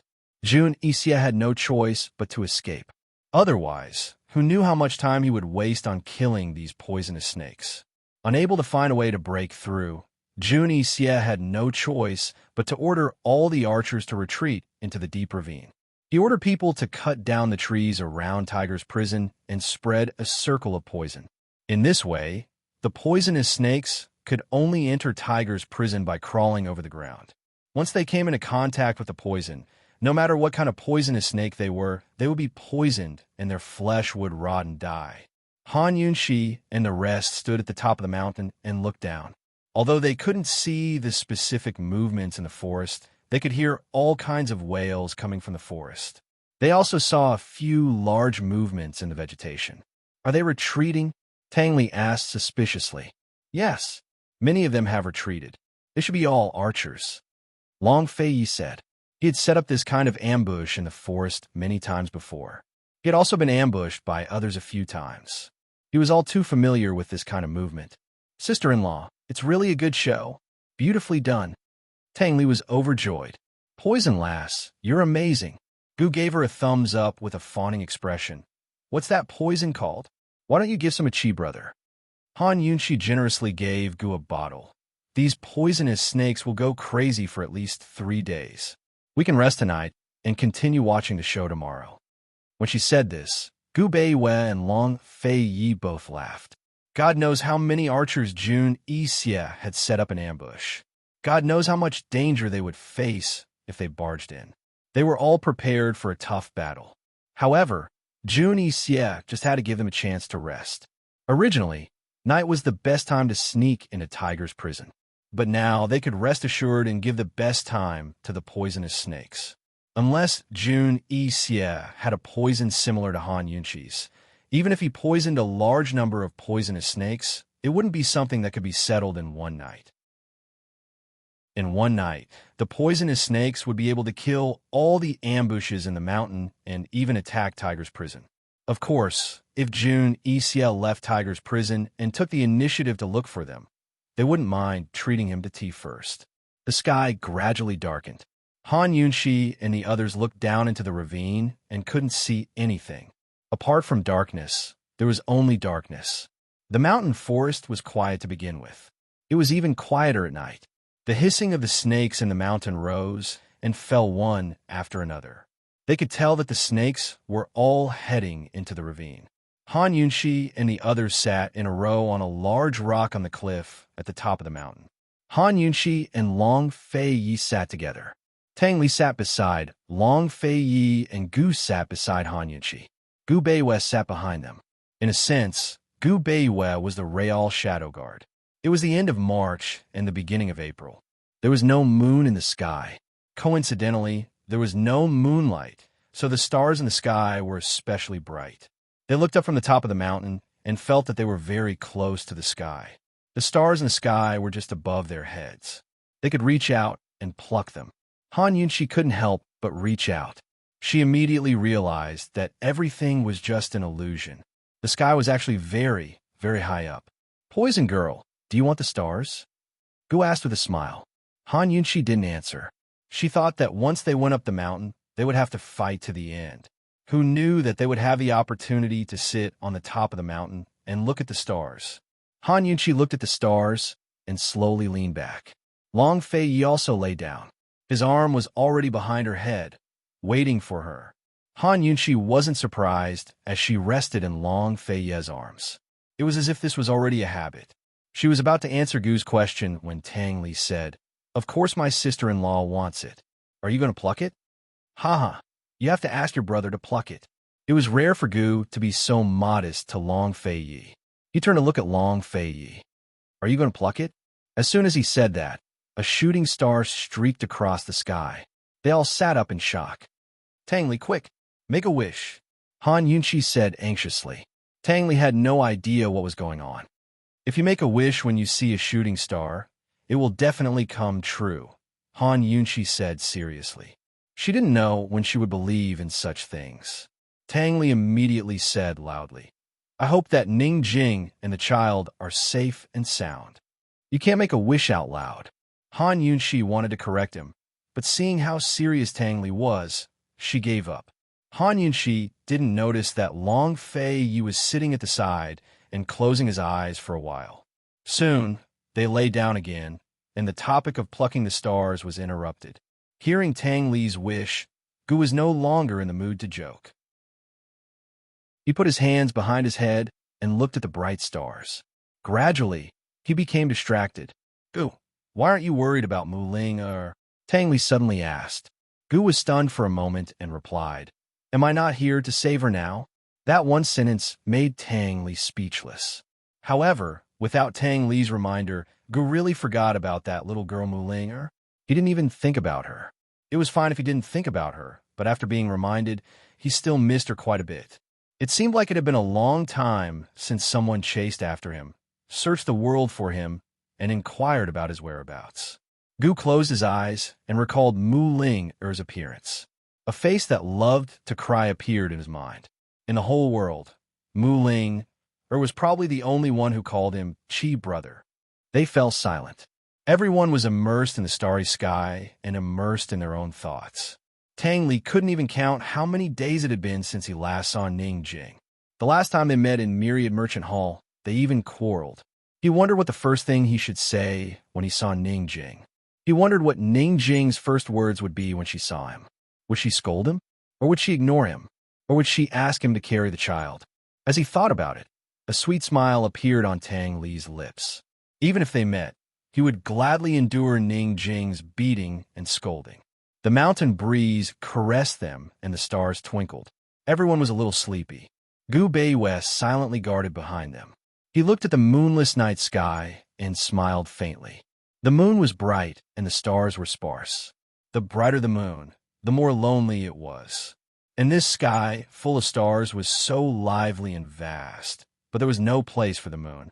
It was only when he looked up at the night sky that Gu Beiwei remembered his real name, Lone Moon. After some time, Gu Beiwei suddenly said, Princess, Your Highness, look at the bottom of the mountain. Everyone sat up with a start. They saw that Gu Beiwei was no longer behind them. He was standing at the edge of the cliff, looking at the deep ravine. What happened in the deep ravine? Han Yunshi and the others hurriedly stood up. They saw that a light had appeared in the originally dark ravine. Is that Tiger's prison? Tang Li exclaimed. They must have cut down all the trees around Tiger's prison. Otherwise, we wouldn't be able to see the light. Who was also surprised? Han Yunshi smiled. Jun Yixie is guarding against snakes. Long Fei Yi squeezed his wrists and stretched his muscles. Cold, he said, get ready to go down the mountain. Jun Yixie had already returned to Tiger's prison. Of course, they couldn't give him a chance to breathe. Now that things had come to this, they naturally had to stand at the entrance of Tiger's prison. Chapter 1083. Han Yunshi and company confidently descended the mountain without any obstructions. Han Yunshi detected a circle of poison in front of Tiger's prison's entrance from afar. June Isia had used it to prevent the venomous snakes from entering. The circle of poison was about 3 meters away from Tiger's prison's entrance. A large number of venomous snakes had died inside and outside the circle of poison, but the venomous snakes behind continued to surge in. As the venomous snakes were poisoned, they could not control themselves. Even when they saw their own kind dying due to poison, they continued to advance without stopping. As Han Yunshi and company had taken the antidote, they did not become the targets of the venomous snakes. They stood outside the circle of poison on the ground, allowing the countless venomous snakes to crawl past their feet.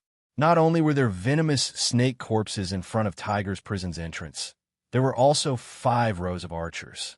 They stood in a disorderly fashion, with their bows drawn and ready to shoot. It was like a dense wall of arrows, with the arrows all aimed at the 5 of them. Who knew what the result of 10,000 arrows being released would be? However, Tiger's prison's entrance was tightly shut. They did not see June Isia's figure. Han Yunshi stood in the middle. Long Fei Yi and Tang Li were on the left, while Gu Beiyue and Gu were on the right. The 5 of them naturally saw the group of archers, but they were not afraid. Since they chose to barge in, they were mentally prepared. Not to mention 5 rows of archers. Even if there were 10 or 100 rows, they would not even frown. June Isia, how long has it been since we last met? Why are you so cowardly? What, are you afraid to see me? Gu shouted. As soon as he spoke, there was a whoosh as a sharp arrow flew out. Gu Qishao's lips rose into a cold smile. He didn't move, but tilted his head slightly to the side. The arrow whistled past his ear. You don't dare to come out, right? Brother, let's kill our way in. Tang Li said coldly as he raised a special crossbow. At this time, June Isia's voice came from inside the door. Long Fei Yi, Han Yunshi, this prince has made an appointment for tomorrow evening. Are you that impatient to drink tea with this prince? Gu Qishao laughed out loud. Wang, didn't the Northern Dynasty's emperors dethrone you long ago? What, you still don't know? June Isia, if you can live until tomorrow evening, this prince doesn't mind deigning to have a cup of tea with you. Long Fei Yi coldly snorted. With Gu and Long Fei Yi singing the same tune, June Isia immediately flew into a rage out of humiliation. With a flip, he leaped onto the roof and looked down at Long Fei Yi and the other from above. He said, Long Fei Yi, Han Yunshi, if you want Ning Chang to live until tomorrow evening, then just wait for me. Where's Ning Jing? Where's my child? Tang Li couldn't help sniffing. June Isia began to laugh. Tang Li, if you kneel down and beg me, I might consider letting you see your child. Tang Li was unable to restrain his anger, and the crossbow in his hand was about to shoot out. Who would have thought that Han Yunshi would make a move first and shoot out a golden needle? June Isia did not notice the needle, but he noticed the poison and quickly dodged it. Seeing the golden needle fall onto the roof and shatter a tile, he was incomparably shocked. He never thought that Han Yunshi's internal energy would be this strong. How long had it been since they last met? Just what had Han Yunshi experienced during this time? Wasn't she a martial arts waste?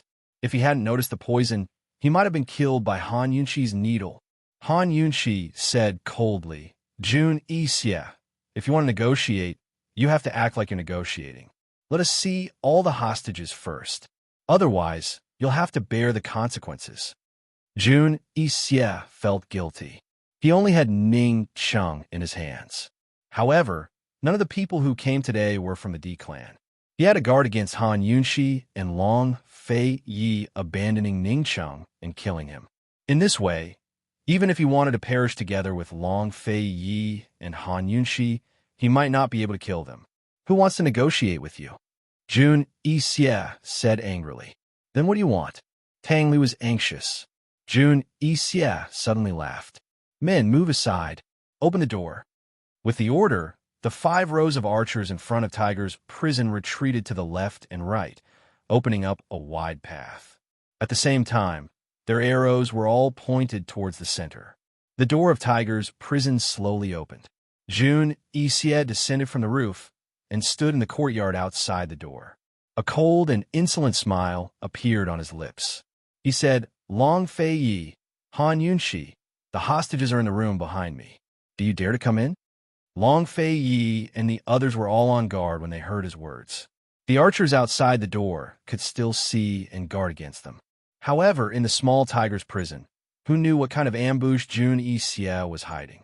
Long Fei Yi did not answer Jun Yixia. He ordered coldly, without seeing the hostages, no one is allowed to take a step in, especially Tang Li. In by Yu Qiao's letter, Ning Jing and Mu Ling lived in the big courtyard behind Jun Yixia. When he thought of Ning Jing and the child being so close to him inside, Tang Li's eyes became wet. Ning Jing must have known that he was here. Was she holding the child and waiting to see him? Tang Li's tears didn't fall, but his heart was about to break. However, he persevered and replied loudly, This subordinate obeys. Strictly speaking, he was also Long Fei Yi's subordinate. This should be the first time in his life that he said this to Long Fei Yi. Regardless of whether Jun Yixia wanted to negotiate with them or not, this stalemate was a negotiation. Only by remaining calm could they control the situation and win. It had to be known that winning or losing was not only related to the hostages' safety, but also related to everyone's safety. It even related to whether or not the northern expedition could continue. If they fell into Jun Yixia's hands, then the northern expedition would be over. Jun Yixia sneered and said, Long Fei Yi, I have so many hostages. Which one do you want to see? All of them. Long Fei Yi replied. Jun Yixia snorted. Long Fei Yi, what right do you have to negotiate with me? Long Fei Yi said, Even without entering Tiger's prison, this prince can still kill you. Jun Yixia did not even have time to refute before Long Fei Yi pulled out his sword. His movements were so fast that Jun Yixia could not see it clearly. The sword rose and fell, and with a flash of sword light, the arrows on the bowstrings were all cut. Moreover, the bowstrings did not break. The archers looked at the arrows that fell and were all stunned. Jun Yixia's heart skipped a beat. Han Yunshi's martial arts was already unbelievable to him, but he never thought that Long Fei Yi's martial arts would reach this level. Thinking of the past, he and Long Fei Yi's martial arts were on par. In just a short 2-3 years, Long Fei Yi had already reached a height that he did not dare imagine and could only look up to. Actually, not only in terms of martial arts, even in terms of status, Long Fei Yi had already left him in the dust. Long Fei Yi was the East Qin crown prince, and he was an old subordinate of the East Qin royal family. Long Fei Yi was no longer the Long Fei Yi of the past, and Han Yunshi was no longer the Han Yunshi of the past. As for him, he could not take a single step forward. Jun Yixia couldn't help thinking, just what had he done in these past 2-3 years? He was already filled with jealousy, and this jealousy was wreaking havoc in his heart, swallowing his reason. If he couldn't surpass them, then he would destroy them. Jun Yixia loudly said, Someone, bring Ning Qing over for me. When this was said, Long Fei Yi and Han Yunshi immediately looked at each other. Gu Beiwei and Gu also looked over at them. When they were at Heaven's Peak, they had also been threatened with hostages, but they had still taken them away. If Jun Yixia could let them see all the hostages, they wouldn't mind taking them away. After all, they didn't want to waste words with Jun Yixia. Very quickly, the guards brought Ning Qing over. However, Han Yunshi and the others were shocked. Ning Qing's hands and feet were tied behind his back with gunpowder strapped to his chest. Ning Qing, Han Yunshi loudly shouted. Ning Qing slowly raised his head. It was unknown when the phoenix feather mask on his right eye had been taken off by him, although he was much more haggard and his face was covered in stubble. But he was still handsome. His facial features were sharp and his face was deep. The stubble didn't make him look down. Rather, it added to the aura of a mature man. His clothes were filled with tears, and one could tell with a single glance that they were whip wounds. Only the heavens knew what Jun Yixia had done to him. If one didn't look carefully, no one would be able to tell that his right eye was devoid of life. However, Han Yunshi and the others all knew that Ning Qing's right eye was blind. His vision of things and people was reduced by half. He slowly raised his head and saw Han Yunxi at a glance. He actually smiled, a slight smile. Han Yunxi never knew that Ning Cheng could be so beautiful and brilliant when he smiled. She suddenly remembered what Ning Jing had said while crying in Medical City. She didn't dare to look at Ning Cheng's eyes again. Even if it was an accident, even if she didn't mean to hurt him, she still didn't have the courage to look. Damn Bai Yanqing, damn Jun Yi Xie, damn the Black Clan and Feng Clan, damn the grudges between Eastern and Western Qin. If there weren't so many misunderstandings, things wouldn't have turned out like this. Ning Cheng's mouth was gagged, and he couldn't say anything. He could only move his head.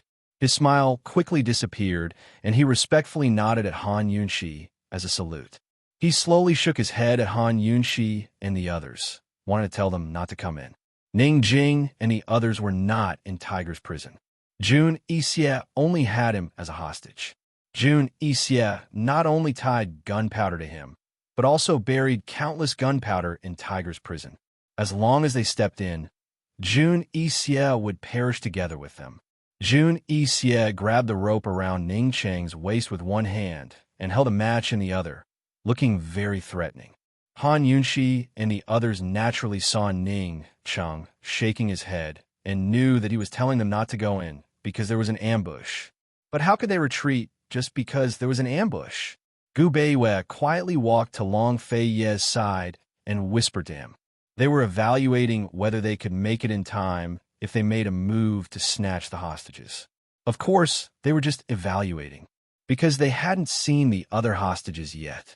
Where are the others? Long Fei Yi asked. Jun Yixie sneered. Long Fei Yi, I didn't expect you to be afraid. Why? Are you afraid to come in? If you only have one hostage, then only one of us can go in, Gu Beiwei said. But Jun Yixie said, Han Yunxi, come in first. Although he hated Long Fei Yi the most, he wanted Han Yunxi to die with him. He wanted Long Fei Yi to have a taste of loss and powerlessness. Chapter 1084. Jun Yixie wanted Han Yunxi to walk in alone. This was the biggest joke in the world. What did he take the men present for? Forget about Long Fei Yi, Gu, and Gu Beiwei. Even Tang Li wouldn't let Han Yunxi walk in alone. Long Fei Yi looked at Jun Yixie coldly and didn't want to answer him. Gu Beiwei didn't say anything either. Ning Cheng sneered. Gu narrowed his long and narrow eyes and said word by word, Jun Yixie, you're thinking too much. Tang Li snorted coldly. Jun Yixie, other than bullying women, what else do you dare do? If Jun Yixie had enough hostages, he would have brought all the hostages here and let Long Fei Yi and the rest enter Tiger's prison. Unfortunately, he didn't. He only had Ning Cheng. Faced with Long Fei Yi and the rest's contempt and mockery, Jun Yixie could only endure. He looked at Han Yunxi and sneered. Han Yunxi, it looks like you don't have any sincerity in saving them. Not sincerity? If she didn't have sincerity, would she and Long Fei Yi have left the two armies on the northern expedition and come here personally to take the risk? Even when facing Ning Cheng, Han Yunxi didn't want to explain too much. At this moment, Ning Cheng was looking at her. His gaze was trusting and respectful. Jun Yixie's provocation was superfluous. Ning Cheng wasn't that stupid. Who knew that Jun Yixie would suddenly kick Ning Cheng's knee? Ning Cheng immediately knelt down. Jun Yixie raised his leg high and stepped on Ning Cheng's shoulder, pressing him down forcefully. He said coldly, Men, bring a torch. If it was a match, it would take some time to ignite the gunpowder, but if it was a torch, it could be ignited at any time. Han Yunxi said angrily, Jun Yixie, how dare you? Do you think I wouldn't dare? Jun Yixie increased the force of his leg, and Ning Cheng's shoulder collapsed under the weight. He seemed to be trying his best to hold on, but he clearly didn't have much strength left. He kept looking at Han Yunxi. His naturally cold brows were tightly furrowed.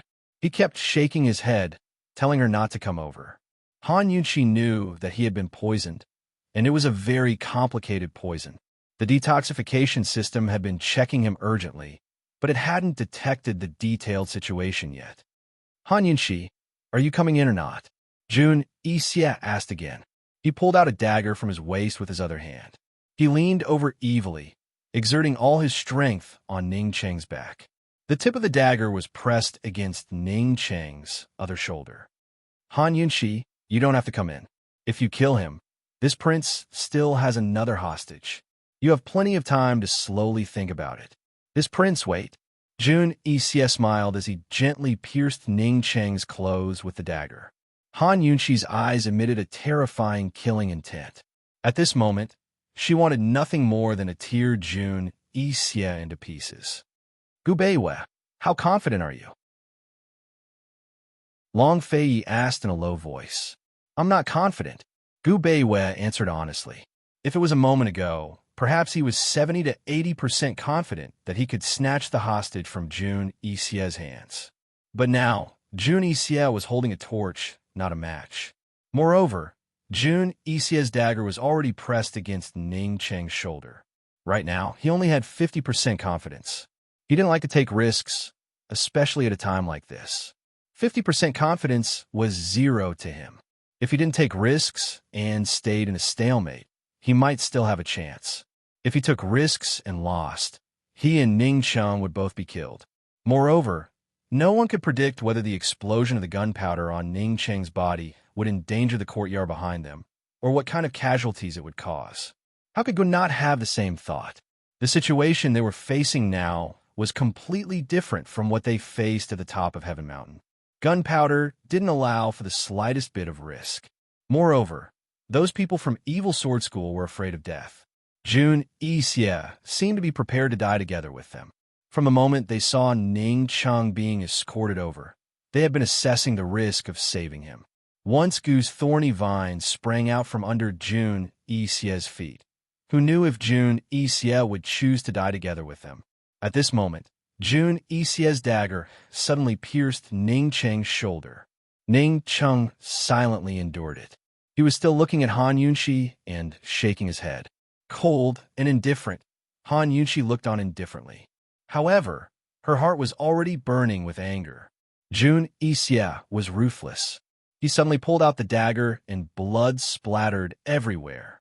Then he stabbed it again. Ning Cheng looked at Han Yunshi from afar, motionless. Han Yunshi was expressionless. Her eyes were unfathomable. Han Yunshi, haven't you thought it through? Why don't this prince change the hostage to play with? Jun Yixie looked at Tang Li with interest. Is it Ning Jing or that child? Tang Li didn't say anything. He clenched his fists and stared at Jun Yixie. They were all enduring and waiting. Perhaps Jun Yixie would bring out the hostages. At that time, they would have a better chance of winning.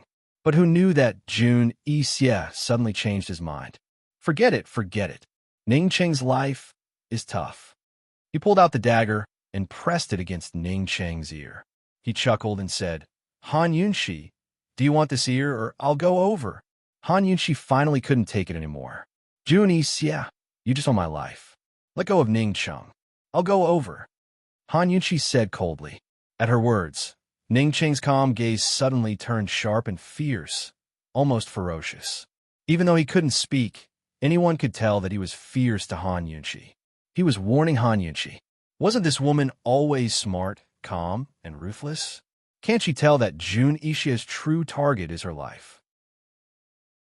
She came into court death. Once she came in, Jun Yixie would definitely ignite the gunpowder. Jun Yixie would never let them go. If she didn't come in, she could live, and so could he. Jun Yixie would never dare to leave the tiger's den. How would Han Yunshi know that Ning Jing and the rest were no longer in Jun Yixie's hands? Jun Yixie had hostages to kill slowly. However, there was only one Ning Cheng in this world. They only had one Ning Cheng, and the D clan only had one Master Ning. She had no choice but to take the risk. Han Yunshi, are you crazy? Long Fei's voice was terrifyingly low. He held her hand tightly, not allowing her to take a step forward. Do you want to see Ning Cheng die? Han Yunshi asked calmly. If you don't go in, Ning Cheng won't die, Long Fei said. Are you 100% sure? Han Yunshi asked. No, I'm only 50%. Only 50%, Long Fei answered honestly. He wasn't 100% sure, because Jun Yixie still had several hostages. Moreover, the remaining hostages, whether it was Mu Ling or Ning Jing or that child, were more of a threat to them than Ning Cheng. The possibility of Jun Yixie killing Ning Cheng was indeed very high. However, Long Fei Yi still didn't want to take the risk. He said, "If you go in, it'll be even harder to save the others." The best way was to continue the stalemate with Jun Yixie and let him bring all the hostages out. It would be best if they could lure him out of Tiger's den. Han Yunshi understood Long Fei Yi's considerations. She said, "Long Fei Yi, why don't we take a gamble? Jun Yixie won't leave Tiger's Denver. Since it's a risk and we're not confident, why should we sacrifice Ning Cheng?"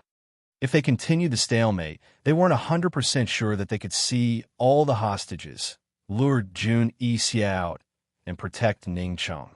If they went in, they weren't confident that they could save everyone and escape unscathed. Actually, both choices were risky. Why would they choose the stalemate? Why would they choose to watch Ning Cheng get tortured and even the other hostages get tortured? Long Fei Yi was silent, but he still didn't let go. Gu Beiwei, Gu, and Tang Li were very quiet. His choice was too big. It concerned everyone's life and death. Even Tang Li didn't dare to act rashly.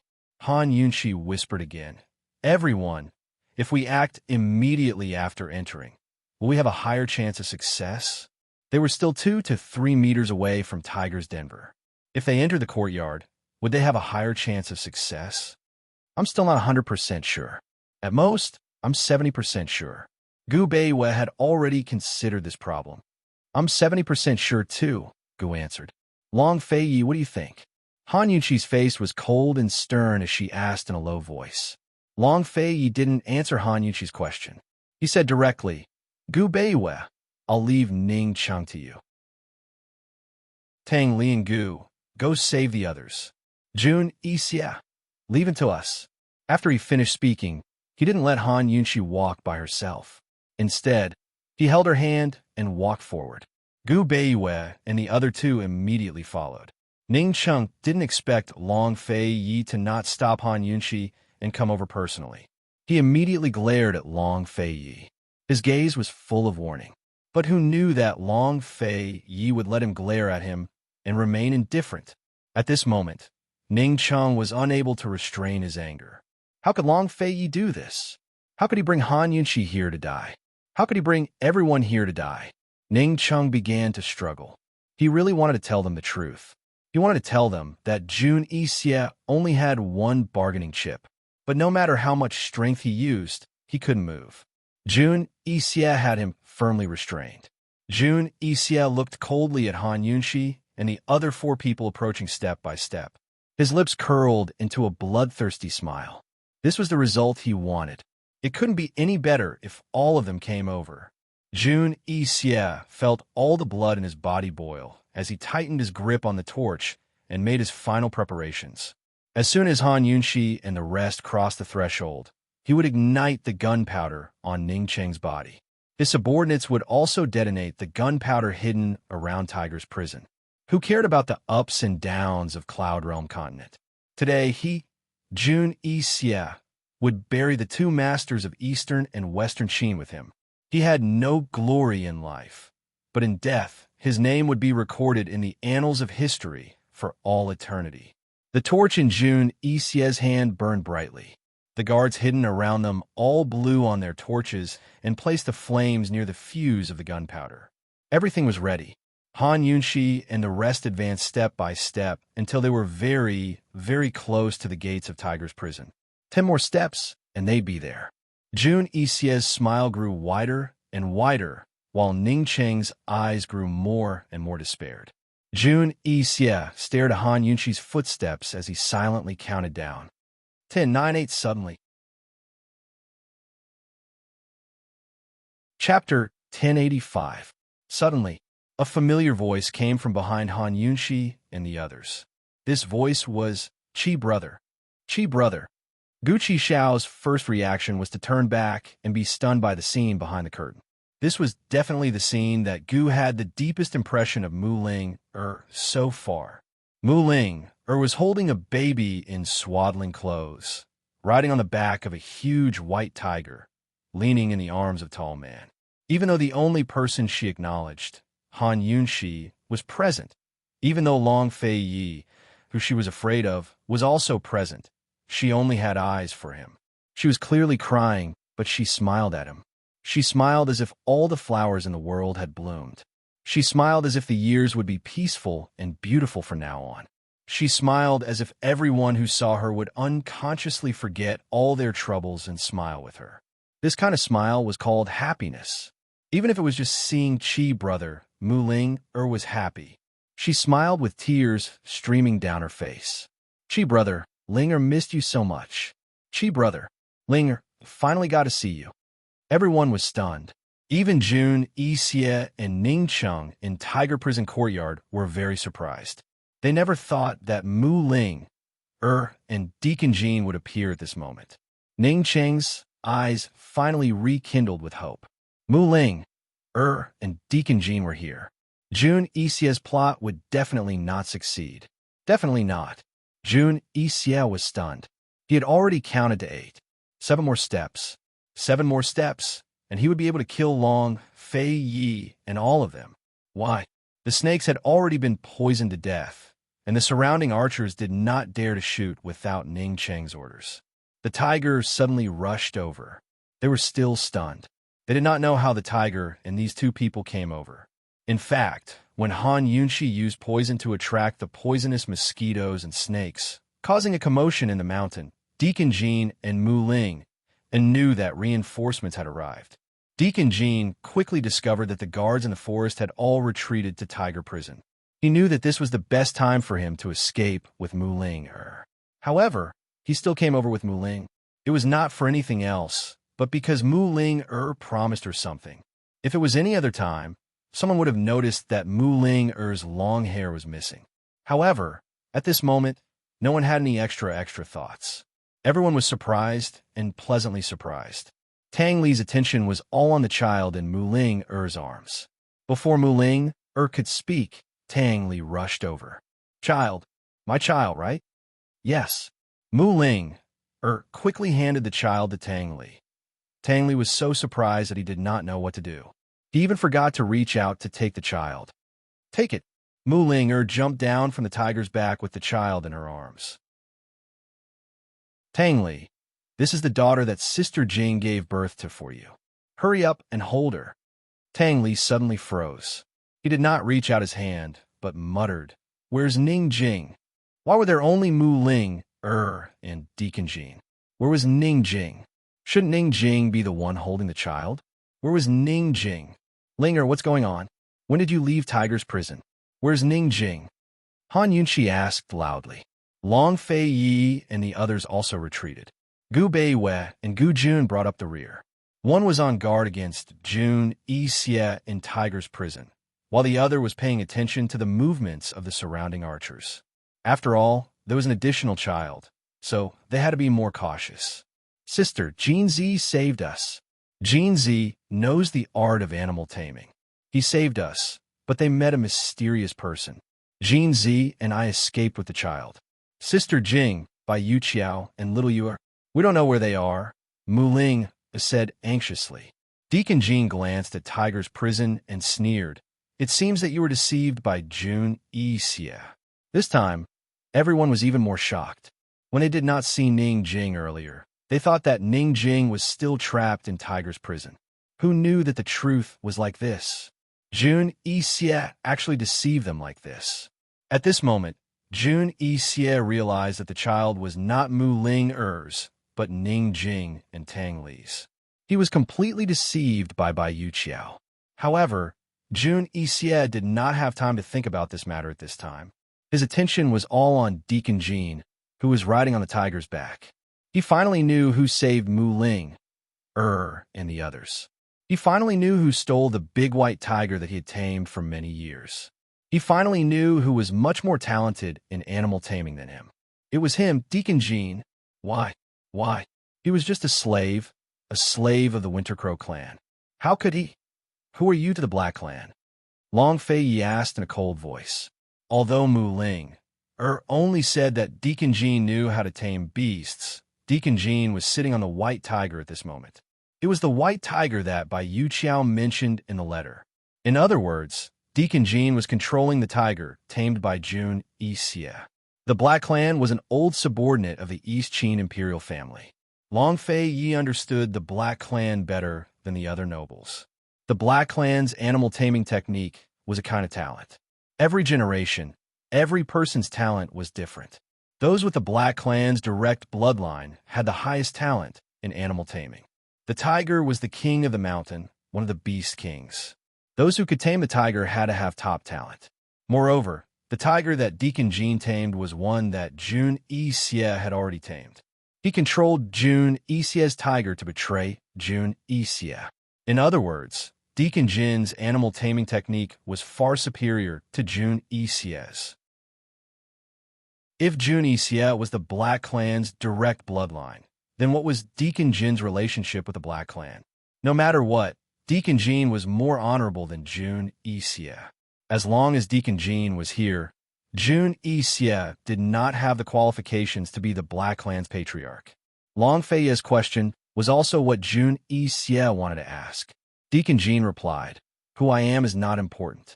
What's important is that I have already sent Mu Ling, and the child here.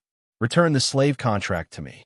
Although his words were very rude, they made his position clear. Long Fei did not ask any more questions. Instead, he said coldly, "Wait aside." Long Fei turned to look at Jun Yixie. The corners of his mouth curved into a sinister smile. Since Jun Yixie only had one hostage, then Jun Yixie had no right to negotiate with them. Tang Li was still in a daze. Han Yunqi took the child from Mu Ling-er's hands. She glanced at him and immediately handed him to Tang Li. No news about Ning Jing is good news. 10,000 arrows are waiting to protect your child. At this moment, Tang Li came back to his senses and took the child with trembling hands. Little Tang Li was actually sleeping soundly in this illusion. As soon as Tang Li held her in his arms, the corners of her mouth curved into a pure and sweet smile. Tang Li's heart almost melted when he saw it. He did not know who little Tang Tang resembled. He had just come back to his senses, but when he saw little Tang Tang, he was immediately stunned again. He looked at little Tang Tang and smiled foolishly. His gaze was unbelievably gentle. Han Yunqi patted him hard on the shoulder. "Protect her." After she said that, she turned around and looked at Jun Yixie. At this moment, Tang Li came back to his senses and hugged little Ning Jing even tighter. This was his and Ning Jing's daughter. She was his treasure and his life. Tang Li held his daughter in one hand and held a special crossbow in the other. He was on high alert. No matter how dangerous the surroundings were, he would not allow any harm to come to his daughter. Absolutely not. Deacon Jean rode on White Tiger and waited at the side. Mu Ling had already run in front of Gu. In the past, every time she lost Qi brother, she would look all over the world for him. When she found him, she would rush to him, stand in front of him, and stare at him. This time was no exception. In fact, this time, she really hoped that she could hug Qi brother. However, she did not. This was the bottom line of her love for him. In the past, Gu would let her stare as he went about his business. However, this time, Gu was also staring at her. He was a full head taller than her. He looked down at her with great interest and even slowly bent down to approach her. Mu Ling had never been looked at so closely by Qi brother. He had never looked at her with such a playful gaze, and he had never looked at her for such a long time.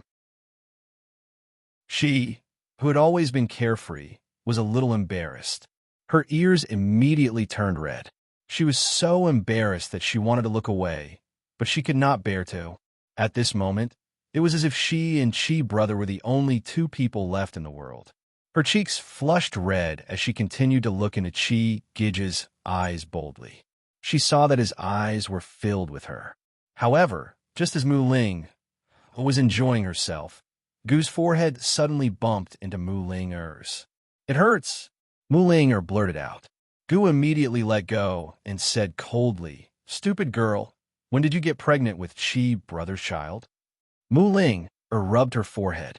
Only then did she remember that matter. She burst out laughing. People will believe you if you say that. She laughed. Why?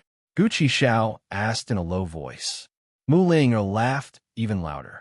Because Qi brother looks like someone who would do such a thing. Gu gritted his teeth. He knocked Mu Ling's head and scolded her in a low voice. Your reputation is ruined. Don't you want to get married? Qi brother, do you know that even if Ling reputation is ruined, there are still people in the world who are willing to marry Ling? Qi brother, do you know that even if Mu Ling's reputation is ruined, she can't not marry and chase after you for the rest of her life? Qi brother, do you know that Mu Ling always thought that Ling would lose you, but this time Ling lost herself? I don't want to marry. I don't want to marry. Qi brother, can Ling not marry? Mu Ling murmured. Unfortunately, Gu didn't hear her. He ignored her and turned to walk to Gu Beiyue's side. He looked at Jun Yixia. Deacon Jean looked at Mu Ling calmly. Seeing that Mu Ling was still standing there, he gradually became unhappy. Didn't this woman see that there were archers all around her?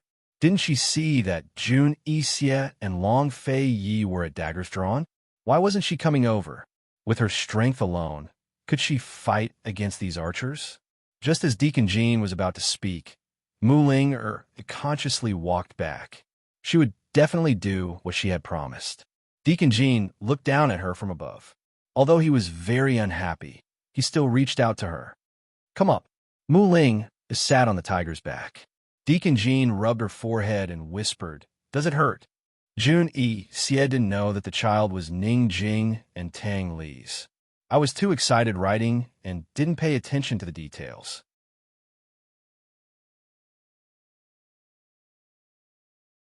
Chapter 1086. Did it hurt? Mu Ling had always been very strong, but when she heard the two words Deacon Jean, she suddenly felt very, very sad. Her forehead did not hurt. Her heart, however, hurt very, very much. Mu Ling, but did not make a sound. Deacon Jin's attitude softened, and he also did not make a sound. He gently rubbed Mu Ling's forehead while paying attention to the surrounding archers and Jun Yixia's situation. Long Fei Yi, Han Yunxi, and Gu Beiyue stood in a line, standing 5 or 6 steps away from Tiger's prison. Jun Yixia held Ning Cheng, not moving at all. The atmosphere between the two sides became more and more tense. Jun Yixia, if you come out yourself, this prince can leave your corpse intact, Long Fei Yi said in a cold voice. Jun Yixia was not afraid. Long Fei Yi, come in if you have the skills. This king will release Ning Cheng. Otherwise, this king will make him wish he was dead. Gu gave a cold laugh. Jun Yixia, do you think we're all idiots? They were worried that Jun Yixia had quite a few hostages. If they killed Ning Cheng, he could use other hostages to threaten them. But now, Jun Yixia only had Ning Cheng in his hands. This also meant that Ning Cheng was his last and only bargaining chip. Jun Yixia did not want Ning Cheng to die more than them. In this situation, how could they foolishly enter Tiger's prison and take a risk? Even a fool could see that Jun Yixia had set a trap in Tiger's prison. Jun Yixia did not have any advantage. Even if it was a battle of attrition, they could exhaust Jun Yixia to death. Long Fei Yi was already too lazy to reply to Jun Yixia. Gu Beiyue also did not make sound. Suddenly, Jun Yixia angrily shouted, Someone fire! As soon as his voice fell, the archers on the left and right formed a semicircle, trapping Han Yunxi's group at the entrance of Tiger's prison. Tens of thousands of arrows were released, wanting to force them into Tiger's prison. Jun Yixia doing this meant that there was something fishy going on in Tiger's prison. Long Fei Yi and Han Yunxi did not move. They both stared at Jun Yixia. Gu Beiyue held his sword and blocked the arrows around them. With Gu Beiyue's speed, no matter how fast the arrows were, they would not be able to threaten Han Yunxi and Long Fei Yi. Tang Li protected little Tang Tang. While dodging, he shot arrows to kill the archers. This crossbow was his latest invention. Although it was small, it was very powerful and its speed was top-notch. Other than the Chu family's imperial archers, there should not be any other archers who could be faster than his crossbow. Deacon Jean protected Mu Ling, and dodged with the help of the white tiger. He used the tiger's speed to cut down several tricky arrows. Gu originally wanted to attack, but at this moment he was staring at Mu Ling and Deacon Jean. This was because he noticed that Deacon Jean was hugging Mu Ling's waist. This stinky girl, when did she get together with Jean Z, who came from an unknown background? Didn't this stinky girl chase after him all day long? Why did she suddenly have a change of heart? This was not like her. Having a change of heart was a good thing, but she could not be deceived by Jean Z. Manager Jean didn't look like a good person at first glance. Could it be that this stinky girl was bullied or threatened by Jean Z? Long Fei Yi and Han Yunxi did not move, because they knew that with Gu's ability, he could quickly deal with these archers. But who knew that Gu was actually in a daze? Long Fei Yi glanced at him and pulled out his sword. At the same time, Han Yunxi fiercely rushed forward and dealt with the archers together with Long Fei Yi and Gu Beiwei. They were not afraid that Jun Yixie would run away. If Jun Yixie ran out of Tiger's prison, that would be even better. Once Long Fei Yi and Han Yunxi took action, Gu Beiwei did not need to defend anymore and took the initiative to attack. At the same time, Jean Z also summoned a group of tigers over. In a short while, 1,000 archers were either dead or had escaped. It could be said that the entire army was wiped out. Long Fei Yi and the rest stood at the entrance of Tiger's prison. Jun Yixie was already at the end of his rope. Who knew that Jun Yixie suddenly burst out laughing? Good. Extremely good. Long Fei Yi, Han Yunxi. This prince will make a bet with you. How about it? Long Fei Yi and Han Yunxi did not make a sound. They knew that it was impossible to lure Jun Yixie out. They could only force him out. Han Yunxi had thought of using poison, but Ning Cheng could not take it. When she walked closer, she then checked the poison in Ning Cheng's body. She discovered that the poison in Ning Cheng's body was very complicated. She even suspected that Jun Yixie wanted to turn Ning Cheng into a poison man. Ning Cheng would take a new poison every day. The next day, half of the antidote would come to detoxify him, and he would be poisoned with a new poison. Several slow-acting poisons accumulated together. When one poison acted up, if Ning Cheng's body could withstand it, he would most likely become a poison man. If he could not, then he would die. Ning Cheng had already taken the antidote for several months. It was not that easy to detoxify the poison in his body. Until now, the detoxification system was still calculating the detoxification plan. She needed to get closer to him to calculate the best way to detoxify him. With Ning Cheng's body, she did not dare to casually use poison. If the poison she used caused all the toxins in his body to explode, the consequences would be unimaginable. What was the solution?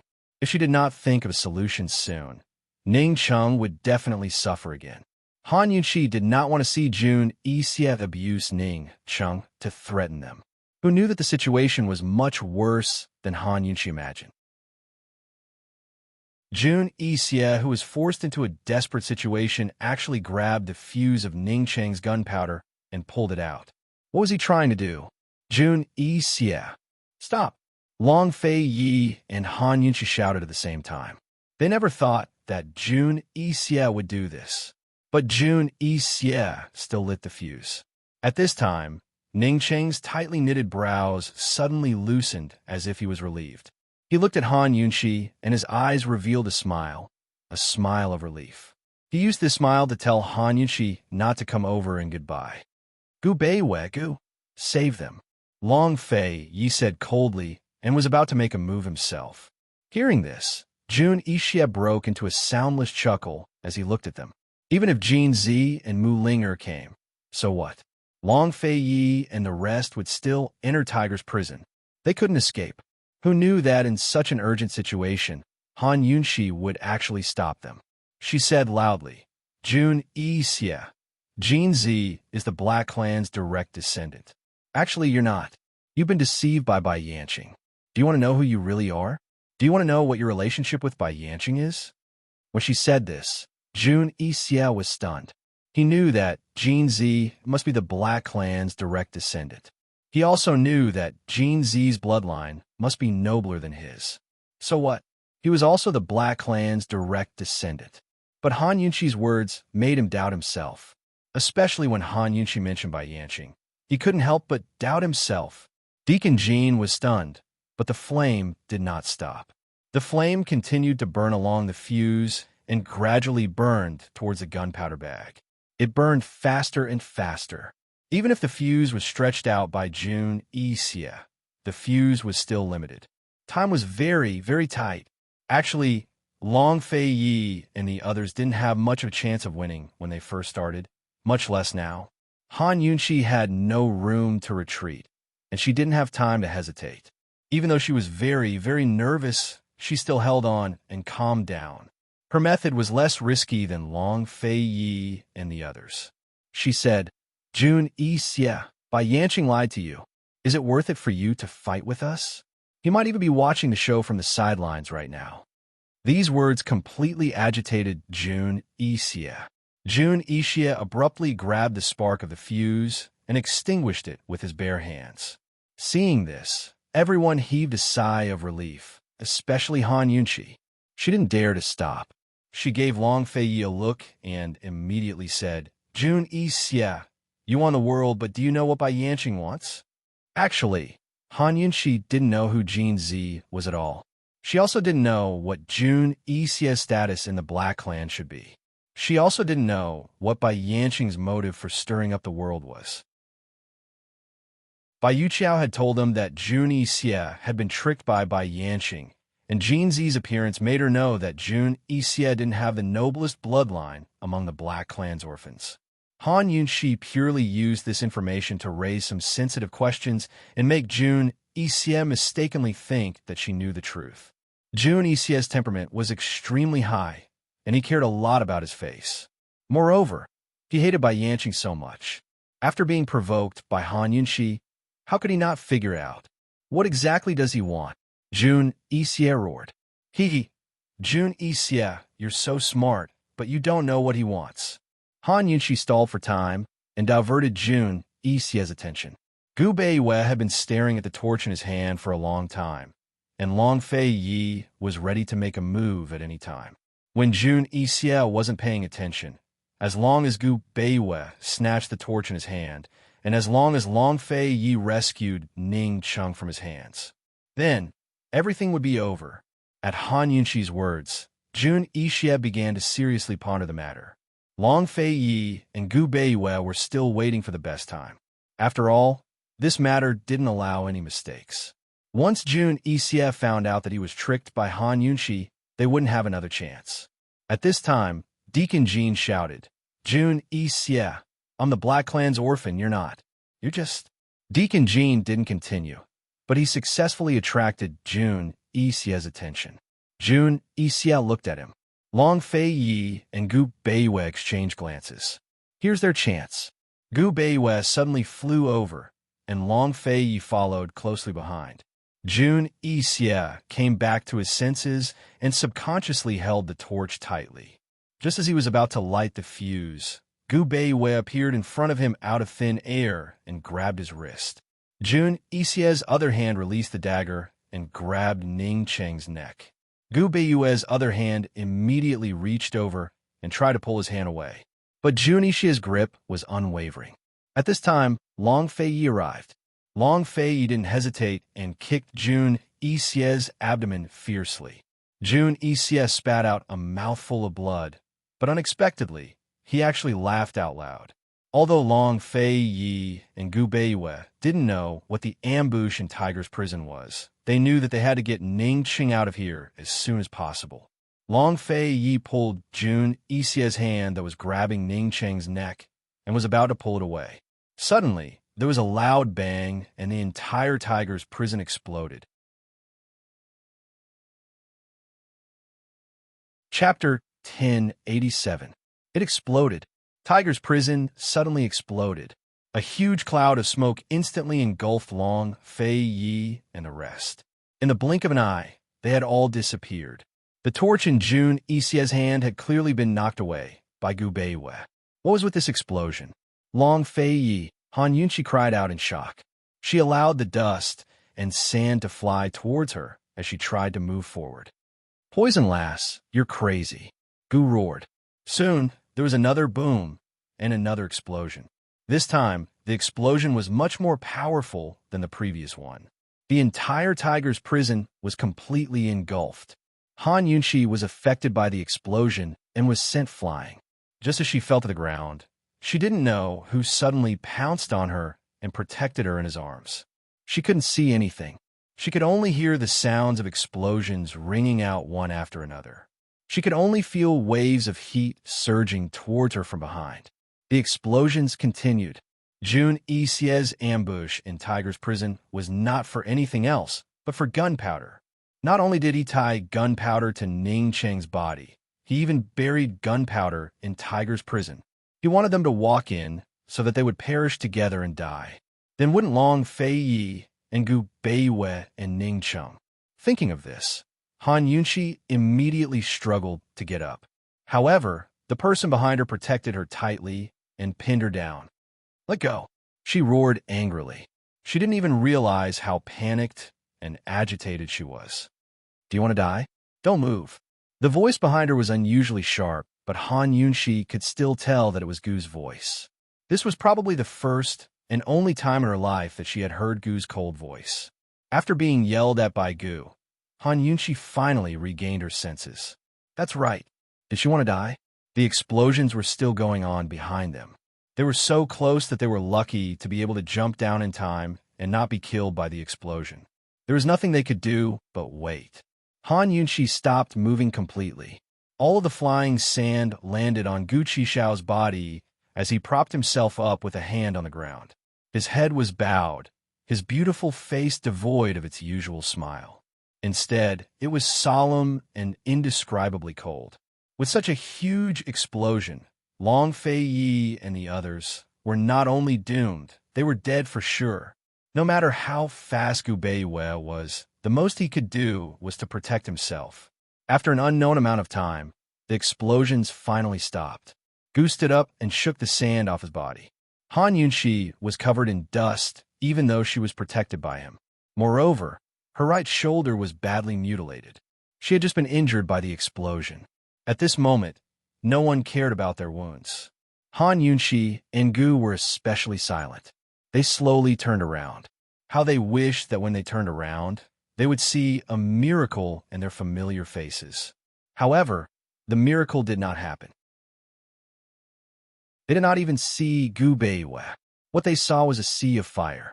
Tiger's prison had turned into a sea of fire. The fire was raging and the flames were soaring to the sky. Their souls seemed to be burning along with the fire in front of them. It was very, very painful. Deacon Jean protected Mu Linger while Tang Li carried little Tang Tang. They escaped in time and did not have any injuries. Only little Tang Tang was frightened and kept crying. When they rushed over and saw Tiger's prison turn into a sea of fire, they were all stunned. Everyone knew that there was an ambush in Tiger's prison, so they did not dare to go in together. However, they did not expect Jun Yixie to set up such an ambush. Jun Yixie did not even care about his own life. Only little Tang Tang's laughter could be heard in the huge gully. Her cries sounded especially desolate. Everyone came back to their senses. No one could believe that everything in front of them was real. Could they pretend that none of this had happened? Could they pretend that Long Fei Yi and Gu Beiwei were still standing with them, standing right beside them? Who knew how long they stood there in silence? Finally, Mulinger could not help but burst into tears. How did this happen? How did this happen? Sob sob. I don't believe it. I must be dreaming. I must be. Mulinger's cries immediately triggered Han Yunxi's nerves that were on the verge of collapse. She slowly crouched down and buried her head in her knees as she sobbed. Even though there were so many people beside her, her gently trembling figure seemed so lonely and helpless. Long Fei Yi was gone. North Moon was gone too. Finally, Han Yunxi could not take it anymore. She sobbed. Gu stood beside her. He lowered his head and looked at her. He had no idea how to comfort her. Perhaps he could not even comfort himself. He crouched down and hugged the poison lass. He wanted to give her a hug that she could lean on for a while, but she continued to bury her head in her knees as she hugged him. Her sobs gradually grew louder and louder until she was heartbroken. In the end, Gu let go and looked to the side. Who would have thought that he would actually see a scene that left him utterly shocked and overjoyed? Heavens! There really was a miracle. The two of them had created another miracle. Long Fei Yi and Gu stood side by side in the distance. Both of them were covered in wounds, but they continued to stand ramrod straight. One of them was domineering, while the other was handsome. Long Fei Yi dragged the injured and battered Jun Yixie, while Gu Beiyue supported the unconscious Ning Cheng. The gunpowder on Ning Cheng had already been removed. Tang Li and the rest, who were standing behind them, were the first to see Long Fei Yi and Gu Beiyue. They were so surprised and excited that they could not speak. Gu Qixiao's stern face finally broke into his usual smile. It was even more brilliant than the midday sun. Only Han Yunxi didn't know a thing. She was still sobbing, her heart-wrenching sobs. Long Fei Yi threw the dying Jun Yixie to the side. He frowned and walked briskly towards Han Yunxi. He was already standing behind Han Yunxi, but Han Yunxi still did not know. If sorrow was the sea, she would have already sunk into despair. Long Fei Yi could not bear to see this woman cry. Whenever she cried, he would lose his cool. She wanted to say something, but he suddenly pulled her up and pulled her into his arms, hugging her tightly. Han Yunxi abruptly raised her head and saw the face she was most familiar with. Long Fei Yi, she exclaimed. Her eyes and face were full of tears. She was shocked and surprised. Long Fei Yi, Long Fei Yi. She was so surprised that she could not speak. She did not want to say anything more. Like a little girl, she buried her head in his arms and cried. She did not know whether she was crying or acting coquettishly. Facing Han Yunxi like this, Long Fei Yi was completely at a loss. He could do nothing but hug her tightly. He could not say anything. His lips were gently on her hair, and he simply let her cry. Every hug could be very warm, but not every hug could comfort her. Gu Qixiao arched a brow and turned to the side. He began to whistle lightly, his tune light and lively. Mu Ling only knew today that Han Yunxi could also have such a fragile side. She could also break down in an instant. She looked at Qi Brother from afar and unconsciously whistled along with Qi Brother's rhythm. She only found out recently that Qi Brother and herself were so similar. Han Yunxi did not cry for long. She quickly looked up from Long Fei Yi's arms and hurriedly wiped away her tears. Where's Gu Beiyue? Your Highness, your subordinate is fine. Gu Beiyue stood at the side and smiled. Ning Cheng is also fine. Han Yunxi heaved a sigh of relief. Tang Li asked anxiously, Gu Beiyue, you saved them alone? Gu Beiyue was fast, but if he escaped with so many people, how fast could he be? I could only escape with Ning Cheng. Your Highness, your subordinate is also puzzled. Gu Beiyue answered honestly. The explosion just now had started from the two sides in front of them. He had been holding Ning Cheng with one hand and Jun Yixie with the other. Although he also wanted to save Long Fei Yi, he could not do it. He knew that if he pulled Long Fei Yi with him, everyone would die. So, after he let go of Jun Yixie, he only brought Ning Cheng with him to escape. After they escaped from Tiger's prison, when the explosion started, he brought Ning Cheng to the ground and did not dare to get up. When the explosions ended, he found that Long Fei Yi was standing beside them with a wounded Jun Yixie. Long Fei Yi had several serious injuries, but Jun Yixie's injuries were even worse. What the Black Clan owes my East Qin Imperial family, Jun Yixie has repaid it today, Long Fei Yi said. After the explosion, he knew that Gu Beiyue would choose Ning Cheng, who was closest to him. So, he grabbed Jun Yixie as a cover. Even if he escaped as fast as he could still could not get far from Tiger's prison. He lay down in a depression behind Tiger's prison and used Jun Yixie as a cover. Jun Yixie had several serious burns on his body, and there were also several wounds caused by the flying sand. Without his cover, these injuries would have all been on Long Fei Yi's body. At this moment, Jun Yixie was lying on the ground, bleeding a lot and on the verge of death. He did not even have the strength to raise his head. However, he heard Long Fei Yi's words. Why? What? He stubbornly asked. Long Fei Yi, Great Qin has already been destroyed. This world belongs to the strong. Why do you want my Black Clan's loyalty? My Black Clan has long stopped owing your East Qin imperial family. This is the debt from back then. It was the Black Clan that betrayed my East Qin and instigated internal strife in Great Qin. Long Fei Yi said as he pulled out his profound frost sword and pressed it against Jun Yixie's neck. You still owe this prince a debt. Jun Yixie clearly remembered, but it was good that Long Fei Yi did not forget. Long Fei Yi fiercely slashed, ripping open Jun Yixie's clothes. He said, even if you die, you still have to pay this debt. Jun Yixie finally remembered this debt. To be more precise, this debt was what he owed Han Yunqi. Just as he was about to speak, Long Fei Yi's sword pierced through his back without hesitation. Long Fei Yi had been waiting to kill Jun Yixie for a very long time. Before coming to save him, he had already told Gu Beiwei and Gu that Jun Yixie could only die in his hands. Jun Yixie knew that he would definitely die today, but he did not expect that there would not even be a single person to accompany him in death. He struggled to look at Han Yunqi and asked, tell me, what kind of person am I to the Black Clan? Bai Yanqing, what exactly does he want to do? Han Yunqi was just spouting nonsense. If only she knew what Bai Yanqing wanted to do. She coldly looked at Jun Yixie, not saying a word. Han Yunqi, you tell me. Tell me. Jun Yixie used all his remaining strength to roar. Han Yunqi still did not answer, but Deacon Jean said. Chapter 1088. Deacon Jean said, Jun Yixie, I heard from Bai Yuqiao that you spent a few years to tame the white tigers. I only used 3 days to tame the 6 white tigers. I am a descendant of the Black Clan. When Deacon Jean said this, everyone looked at him suspiciously. Could it be that this guy already knew his identity? Jun Yixie stared at Deacon Jean with wide eyes. He was unwilling and unconvinced. Even the descendant of the Black Clan might not be able to tame the white tigers. Who could be sure about talent? How could Deacon Jean deny him based on this?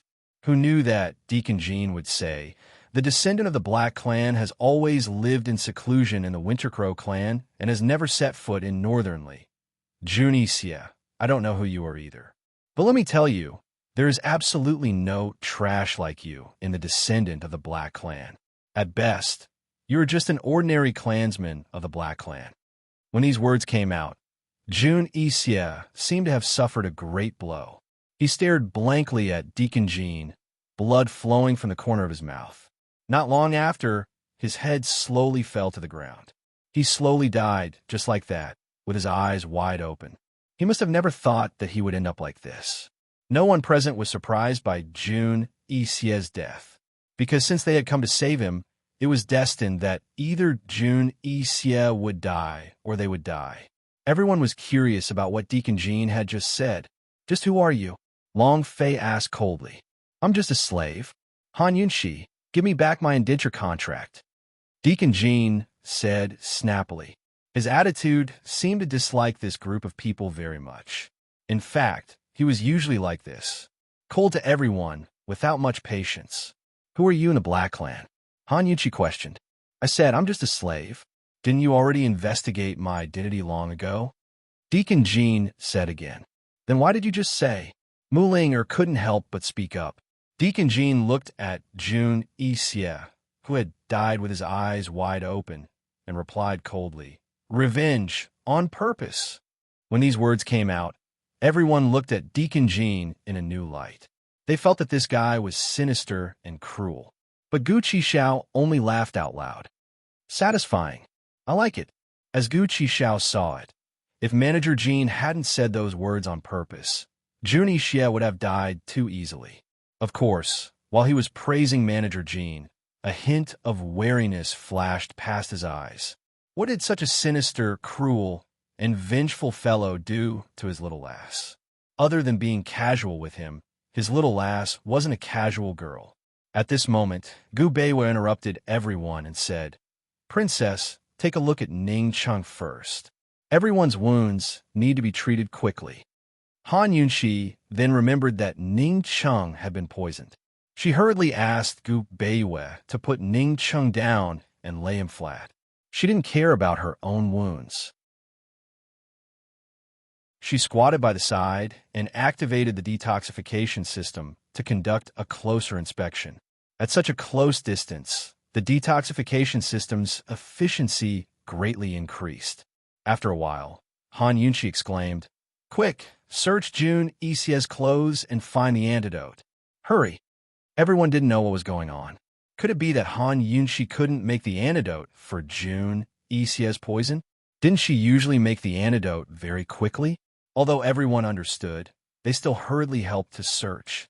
Long Fei Yi quickly found a small bottle of pills in Jun Yixie's torn clothes and handed it to Han Yunxi.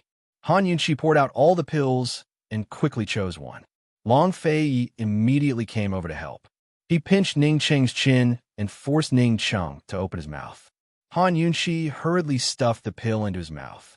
Ning Cheng was only unconscious, but he still had basic swallowing instincts. He swallowed the pill as soon as it reached his throat. At this moment, Han Yunxi heaved a sigh of relief. "What's going on?" Long Fei Yi asked. Han Yunxi sighed softly and asked, "Mu Ling, how did Ning Cheng get poisoned? Why didn't you mention this in your letters?" Mu Ling was very surprised. "Sister, didn't Ning Cheng tell you?" Ning Cheng had written a letter to Long Fei Yi, explaining the situation between him and Jun Yixie very clearly. She, Ning Jing, and Bai Yuqiao had always thought that Han Yunxi knew about Ning Cheng's poisoning. He didn't. Han Yunxi was very sure. This is a big misunderstanding," Mu Ling murmured. Han Yunxi's brows furrowed even tighter. This misunderstanding was indeed big. Fortunately, they had delayed the rescue and northern expedition. Fortunately, Bai Yuqiao had been exposed, and they had come to this point today. Otherwise, if they had followed the original plan, Ning Cheng would have died without a doubt. According to the original plan, Gu Beiyue would have gone to the army to rescue Ning Cheng. Gu Beiyue's medical skills were very high, but his poison skills were very weak. He wouldn't have been able to tell that Ning Cheng had been poisoned. Once he took Ning Cheng away, without the antidote within a day, Ning Cheng would be finished. Why didn't Ning Cheng mention anything about him being poisoned in his letter? Han Yunxi didn't have time to think too much about it. She carefully checked the pills in her hand again. If Han Yunxi wasn't sure before, then after seeing these pills, she was completely sure that Jun Yixie wanted to turn Ning Cheng into a poisonous person. "Sister, Ning Cheng's poison hasn't been cured yet. I heard from Bai Yuqiao that the antidote that Jun Yixie gives Ning Cheng every day can only prevent the poison from acting up for a day. It's not the real antidote," Mu Ling hurriedly reminded her. Han Yunxi already knew that Ning Cheng had to take the antidote every day. Coldly, she said, "This is an antidote, but it's also a poison." Half of the medicinal properties are used to detoxify the poison, and the other half is a new poison. The toxicity also has a suppressive effect on the original poison. Jun Yixie wants to turn Ning Cheng into a poisonous person or even a poisonous corpse. Everyone was very surprised. Gu picked up the pills and smelled them, muttering, "I thought these pills were very familiar." Jun Yixie had changed the poison that Bai Yuqiao had poisoned Ning Cheng a long time ago. So, from the looks of it now, Jun Yixie didn't really want to work with Ning Cheng. On one hand, he was working with Ning Cheng, but on the other hand, he wanted to turn Ning Cheng into a poisonous person behind everyone's back.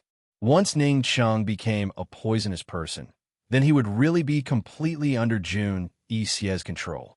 Mu Ling said hatefully, "He deserves to die with grievances. How despicable. I only have a day to detoxify him immediately. After a day, he will have to take the medicine again. At that time, the toxicity will be completely different," Han Yunxi said seriously. Once Ning Cheng took the antidote again, the toxicity in his body would change. She would have to redesign the detoxification plan and reformulate the antidote. This was the most complicated part of helping Ning Cheng detoxify. Now, She could only be thankful that her detoxification system had enough medicinal herbs. If it wasn't for her diligent accumulation of various medicinal herbs over the years, the detoxification system wouldn't have been able to produce the antidote at all. In just a day's time, in this desolate wilderness, even if she had two medicinal geniuses by her side, they might not be able to find the medicine. Everyone didn't dare to disturb her. Han Yunxi had the detoxification system analyze all the poisons in Ning Cheng's body while also analyzing the medicinal properties of Jun Yixie's pills. She also collected some blood and conducted manual monitoring, coordinating with each other from different angles. Long Fei Yi watched from his side, his gaze constantly falling on the wound on Han Yunxi's shoulder. He wanted to speak a few times, but he held himself back. "Your Highness, your injury is very important," Gu Beiwei reminded him in a low voice. Long Fei Yi restrained his thoughts and turned around to let Gu Beiwei treat his wound. Tang Li had already pulled Mu Linger to the side for questioning. Mu Linger told Tang Li many things, especially how much pain Ning Jing had suffered when she gave birth to little Tang Tang. If it wasn't for the fact that he was holding little Tang Tang, who knew what Tang Li would have done after hearing so much? Gu silently sized up Deacon Jean. Deacon Jean knew that Gu was looking at him, but he let Gu look and was too lazy to pay attention to him.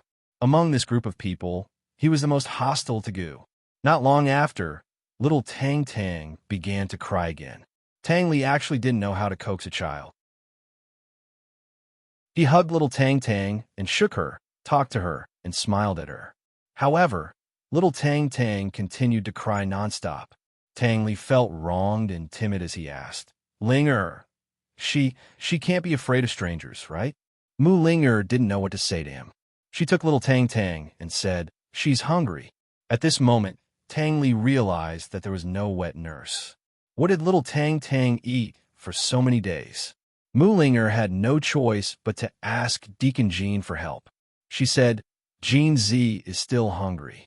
She said it so naturally that people who didn't know would think that they were a young couple and that little Tang Tang was their child. Deacon Jean immediately summoned the tigress that was hiding nearby. At this moment, Tang Li found out that little Tang Tang had been eating tiger milk for several days. He looked at little Tang Tang in the arms of the tigress, not afraid of strangers at all. Instead, she looked very satisfied with eating, and his heart ached. If Ning Jing saw this scene, she would definitely cry. Of course, Tang Li was anxious to find Ning Jing. However, Han Yunxi and the rest were helping Ning Cheng to detoxify the poison. He didn't dare to rush them and could only wait. Gu stopped staring at Deacon Jean and stared at little Tang Tang. He silently thought in his heart, "This little guy grew up drinking tigress milk. In the future, she will definitely be a tigress like Ning Jing, right?" 2 hours later, Han Yunxi finally decided on the detoxification plan and prepared all the required medicinal herbs. Fortunately, she had the detoxification system and used all the medicinal herbs to make pills. Some of the medicinal herbs that needed to be applied externally were also used directly. Otherwise, Han Yunxi would definitely encounter the problem of Mu Linger being Jean Z. Han Yunxi opened the needle bag and lined it up. She looked at Long Fei Yi and realized that his wound had been treated. With Gu Beiwei around, she was relieved. She said, "Gu Beiwei, can you help me? Take off all of Ning Cheng's clothes. The antidote can't detoxify the poison." Before Gu Beiwei could agree, Long Fei Yi said, "I'll do it." Actually, Long Fei Yi especially didn't like Han Yunxi doing this kind of thing, especially in front of Ning Cheng. Although he personally came to save him, although he acknowledged Ning Cheng's contribution to the cooperation between the East and Western Qin, this was all official business. From a personal point of view, he didn't want to have too much interaction with Ning Cheng. But who asked Han Yunxi to be a poison doctor? Who asked her medical skills to be so good? Who asked Ning Cheng to be poisoned? Gu Beiwei didn't say much. A helpless smile appeared at the corner of his mouth. Long Fei Yi quickly took off all of Ning Cheng's clothes. At this moment, everyone saw the injuries on Ning Cheng's body. There were new and old injuries, knife wounds, gunshot wounds, sword wounds, and whip wounds. Some were from the past, and some were from Jun Yixie. Han Yunxi didn't pay much attention to these injuries. She needed to hurry up and detoxify the poison. Not being affected by anything was her basic professionalism. However, she was soon distracted because she realized.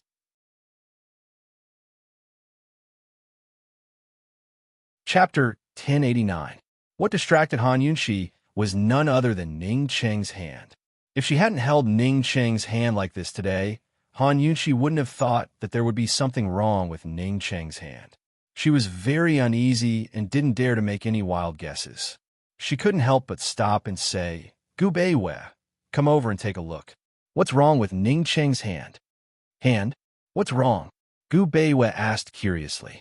Most of Ning Cheng's injuries were on his body and not his limbs. There were more old injuries than new ones. Other than the wound on his shoulder caused by Jun Yixie's dagger, most of them were whip wounds. In the explosion just now, Gu Beiwei was injured, but Ning Cheng wasn't injured. It seems like Han Yunxi didn't know how to explain it. It's just not right. Take a look. Palm? Gu Beiwei shifted his position and held Ning Cheng's hand. Just as he was about to examine it, Han Yunxi said, "No, it's his arm and shoulder. It's his tendons and bones." Gu Beiwei immediately let go of Ning Cheng's hand and examined his arm and shoulder. After a thorough examination, Gu Beiwei was shocked. He was seriously injured at least 5 years ago. It hasn't healed, and his tendons and bones are severely damaged. It must be a serious tear or even necrosis. Moreover, his upper arm is a prosthetic. Long Fei Yi looked over when he said this. Gu Beiwei was definitely the best doctor in the world. Although he was also shocked by Ning Cheng's condition, he didn't make a fuss. His voice was very soft, and only Long Fei Yi, who was beside him, heard it. Tang Li and the rest didn't know what was going on. After all, this was Ning Cheng's privacy. His hand is crippled? Long Fei Yi was indeed very surprised. Ning Cheng's tibia was severely damaged and had yet to recover. In addition, his upper arm was a prosthetic limb, so Ning Cheng's arm would not be able to exert much strength. This would not affect his daily life much, but if he were to practice martial arts or go to the battlefield, then this arm would be useless. Ning Cheng was not an ordinary person.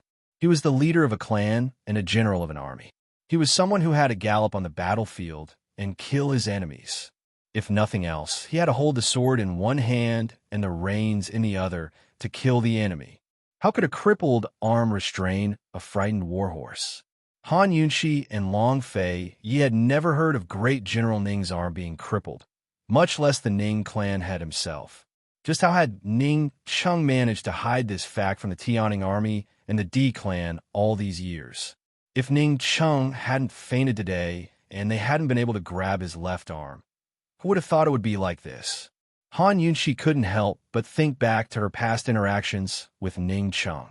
She really couldn't remember anything. She had never paid attention to Ning Cheng's hand. She only remembered seeing Ning Cheng holding a sword with both hands. But who would have thought that Ning Cheng only had the strength of one arm? Can it be cured? Han Yunxi asked quickly. Gu Beiwei carefully examined the arm again before he said helplessly, "Princess, it's too late. Even if there's a miracle medicine, the effects will be average. Moreover, even if it cures his tibia, it won't have much meaning." As Gu Beiwei spoke, he gestured at Ning Cheng's upper arm. This entire section is a prosthetic limb. If this subordinate's guesses are correct, Ning Cheng must have been seriously injured that year. All the bones in his upper arm must have been shattered. Otherwise, he wouldn't have needed a prosthetic limb. Han Yunxi understood. They couldn't give him a real upper arm. Even with modern medicine's bone grafting, it was impossible to transplant an entire upper arm. Therefore, no matter how they treated it, Ning Cheng's arm was destined to be unable to exert any strength. Faced with this situation, Han Yunxi and Gu Beiwei had a tacit understanding. Since Ning Cheng had concealed this matter so well, rather than exposing him, they might as well pretend that they didn't know anything. This was privacy and dignity. "I don't know anything," Han Yunxi said softly. She took out her gold needles and began to search for acupoints to apply them. When Han Yunxi said this, Long Fei Yi naturally understood. Gu Beiwei put down Ning Cheng's hand and checked his other hand without any extra curiosity. Gu Beiyue didn't hold Ning Cheng's left palm. Otherwise, he would have discovered that Ning Cheng's left palm was also crippled. Hidden in this palm was a small gold needle, hiding Ning Cheng's softest and most unbridled heart. Han Yunxi restrained her thoughts and focused on searching for acupoints. She carefully applied the needles. Long Fei Yi was at the side as an assistant, waiting for orders at any time. Thinking back, it had always been Gu Beiyue's job to be Han Yunxi's assistant. Who would have thought that one day it would be taken away by Long Fei Yi? Seeing that Han Yunxi's movements weren't big, Gu Beiyue silently squatted down beside her and carefully began to treat her wound. As soon as he touched Han Yunxi's shoulder, Han Yunxi looked over. "Princess, don't worry. This subordinate won't affect you." He smiled slightly. This scene was so familiar. That year, Han Yunxi was whipped by General Mu at General Mu's residence. Later, when she was injured and treated Mu Qingwu's poison with acupuncture, Gu Beiyue was also at her side. He also helped her treat her wound while she was applying acupuncture. At that time, Han Yunxi was amazed at Gu Beiyue's treatment of the wound. It really didn't affect her acupuncture at all, and it didn't hurt at all. Although it wasn't as if the sea had turned into mulberry fields in a few years, many things had changed. Gu Beiyue was no longer the Dr. Gu of that year. However, Han Yunxi found that his smile at this moment was so similar to that year. It hadn't changed at all. Han Yunxi smiled as well, before returning her attention to her needles. Gu Beiyue's lips curled into a faint smile. His movements were practiced and careful. It really didn't affect Han Yunxi at all. It had been a long, long time since he saw Han Yunxi's serious and focused appearance at such a close distance. Even if he was no longer the Dr. Gu of that year, and she was no longer the Qin Wangfei of that year, in his eyes, she was still the same person who stunned him, moved him, and made him lose himself in her. Her serious frown didn't change at all. Gu Beiyue quickly collected his thoughts and memories. He looked at Long Fei Yi and found that Long Fei Yi was looking at him. "Is the injury deep?" Long Fei Yi asked in a low voice. "It's not a big injury. Your Highness can rest assured." Gu Beiyue lightly replied. "Will it leave a scar?" Long Fei Yi asked again. "It depends on the medication. I can't guarantee that the few prescriptions I have will be effective. When I leave the mountain tomorrow, I have to find the medicine immediately." Gu Beiyue said honestly. "Write a prescription later and have the shadow guard look for it immediately." Long Fei Yi said again. Finally, Han Yunxi raised her head and frowned at Long Fei Yi. "Don't talk. You're disturbing me." Long Fei Yi was resentful and obediently shut his mouth. A helpless smile flashed across Gu Beiyue's eyes. It turned out that her seriousness and focus were so easily broken. Unfortunately, he couldn't do it. Han Yunxi inserted many needles into Ning Cheng's arms and even made a few cuts to draw out the poison. After that, she made Ning Cheng take a pill. This was probably the longest detoxification Han Yunxi had ever taken. It wasn't until the next afternoon that she finally got Ning Cheng out of danger and didn't have to take Jun Xie's medicine every day. However, in the following month, Ning Cheng still had to take the antidote she concocted every day to completely remove the poison in his body. After detoxifying the poison, Han Yunxi was exhausted. She collapsed in Long Fei Yi's arms and didn't want to move. She wanted nothing more than to sleep until the sky turned dark. However, she couldn't. There was still no news from Ning Jing, Su Xiaoyu, and Bai Yuqiao. Tang Li and Mu Ling, who saw that Han Yunxi was so tired and didn't dare to rush her or ask Long Fei Yi.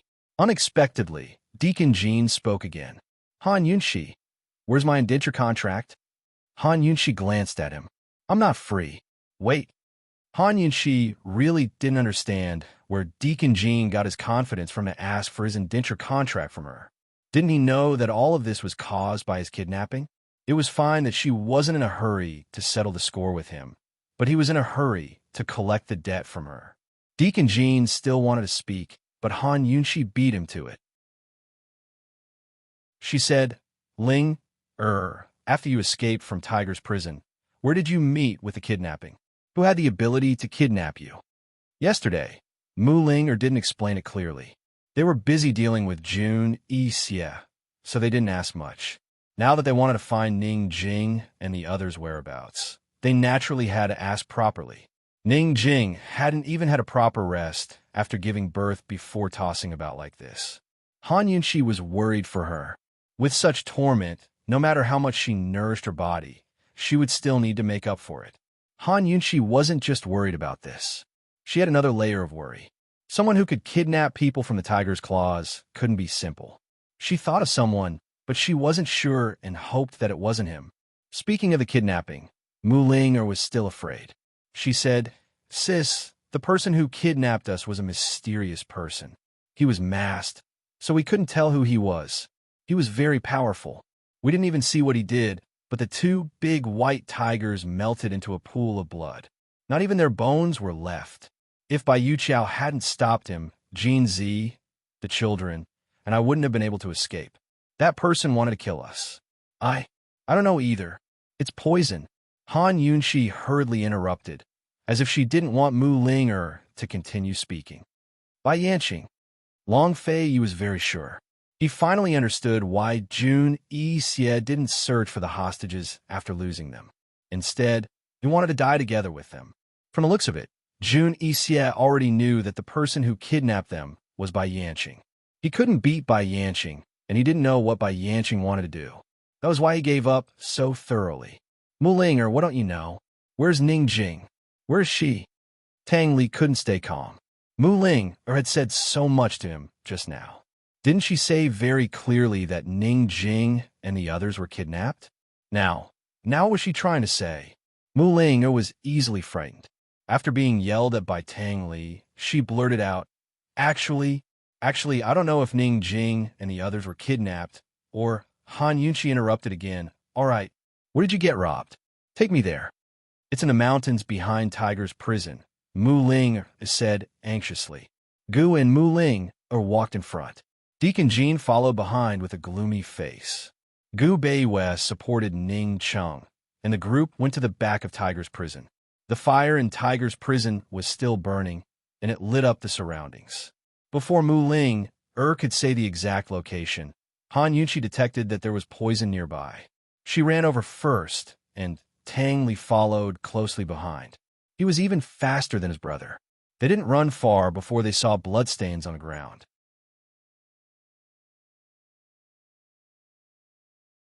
Chapter 1090. There were patches of blood stains on the ground, intermittent. Han Yunxi could tell at a glance that this was the color of the blood stains that had melted into the soil. Some time had passed, and some of the blood stains had already faded, but some had already blended into the soil. That was why the blood stains were intermittent. Mu Ling and Deacon Jean only saw 2 tigers that had melted, but based on the analysis of the blood stains on the ground, the amount of blood was not just 2 tigers. Tang Li stood at the side, hugging little Tang tightly, not moving at all. Long Fei Yi and the rest came over and were about to touch the soil when Han Yunxi stopped them. "Don't touch it. This soil is all poisonous. This kind of poison is specially used to corrode the flesh." Sister Jing and the rest, were they kidnapped? Mu Ling asked timidly. She no longer hoped that Sister Jing and the rest could escape. She only hoped that Sister Jing and the rest wouldn't be among the blood stains on the ground. Tang Li immediately looked at her. Mu Ling clearly didn't do anything bad, but she was still frightened. She avoided Tang Li's gaze. Han Yunxi ignored Mu Ling. She squatted on the ground and carefully examined the poisoned blood. How could she not have the same extravagant hope as Mu Ling? Unfortunately, the detoxification system quickly gave her a piece of bad news. She stood up and said calmly, "There's animal blood in these bloodstains." Although it was cruel, she still looked at Tang Li and said seriously, "There's also human blood." Before Han Yunxi could finish, Mu Ling hurriedly interrupted her. Did they bleed when they were injured? Even if there was human blood, it didn't prove that they were dead. Unfortunately, Han Yunxi denied this theory. All of this human blood belongs to one person. Based on the amount of blood lost, it's enough to cause death. The DNA could be found even if the blood stains have been left for several years. What more than a month or two? The detoxification system would never make a mistake, although Han Yunxi did not want to believe it. So, what if Ning Jing, Su Xiaoyu, or Bai Yuqiao was killed? Gu interrupted. It seems that their bodies were also destroyed. TSK. What kind of poison is this? Why is it so similar to perplexing butterfly illusion? It must be Bai Yanqing. He wouldn't kill Su Xiaoyu. Long Fei calmly analyzed. Suddenly, Tang Li shouted, "It's definitely not Ning Jing." Little Tang Tang was frightened by his roar and began to cry loudly. The more she cried, the fiercer she became. Mu Linger's heart ached. She rushed over and said, "Tang Li, you scared her. Let me hug you. Sister Jing will be fine. She will be fine." Tang Li ignored her and hugged little Tang Tang even tighter. He looked at Han Yunxi, annoyed and helpless. He did not say anything, but he hoped that his sister-in-law could give him a clear answer. Han Yunxi's eyes flashed with a complicated look. She did not know how to comfort him. Long Fei analyzed seriously. Ning Jing has value as a hostage. Bai Yuqiao, on the other hand, has no value at all to Bai Yanqing. After he said that, Tang Li shouted again, "Brother, I believe you. I believe you." His loud voice made little Tang Tang cry even louder. No matter who died, Mu Linger was especially upset. Her eyes were full of tears. She said to Tang Li in a choked voice, "Tang Li, can you give me the child? Can't you? Don't scare her anymore. If Sister Jing finds out, she won't let you off." Tang Li immediately fell silent. He did not know what to do. Mu Linger snatched little Tang Tang back, hugged her tightly, and kissed her little face. Little Tang Tang was saved by the few of them. Looking at the bloodstains on the ground, she could only feel some comfort by hugging little Tang Tang. Strangely enough, little Tang Tang stopped crying once she was in Mu Linger's arms. Tang Li looked on helplessly. He wanted to take his daughter back, but he could not open his mouth. Bai Yanqing took the hostages a long time ago, but he hasn't done anything yet. What is he trying to do? Han Yunxi really did not understand. With the addition of Tianshan, Qinzhou's third venerable lord, Bai Yanqing had 3 hostages in his hands. Tang Li punched a tree nearby and shouted at the mountain, "Bai Yanqing, come out. Give Ning Jing back to me. Bai Yanqing, come out if you have the guts." The echoes reverberated in the mountain forest. Other than that, there was no other response. They were in the open, while Bai Yanqing was in the dark. Long Fei Yi and Han Yunxi were not familiar with this feeling. They felt like they were prey, being watched. However, they could not think of any way to force Bai Yanqing out. This old thing did not even care about his 2 closest disciples. What else in this world, and who else, did he care about? Long Fei Yi, we only have the perplexing butterfly illusion left, Han Yunxi said softly. Long Fei Yi did not say anything, but nodded. Right now, they only had this method. They could use the perplexing butterfly illusion to lure Bai Yanqing out. "Your Highness, Princess, we shouldn't stay here for long.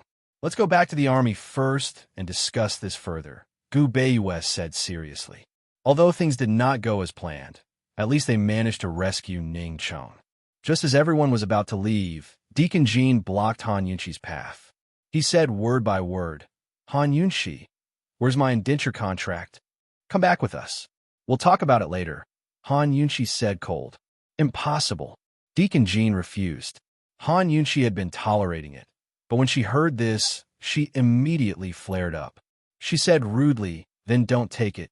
Unexpectedly, Mu Linger said, "Sister, give him the indenture contract. I promised him." "Why should I give him the indenture contract?" Han Yunxi asked cold. Mu Linger was shocked. "Sister, he saved us."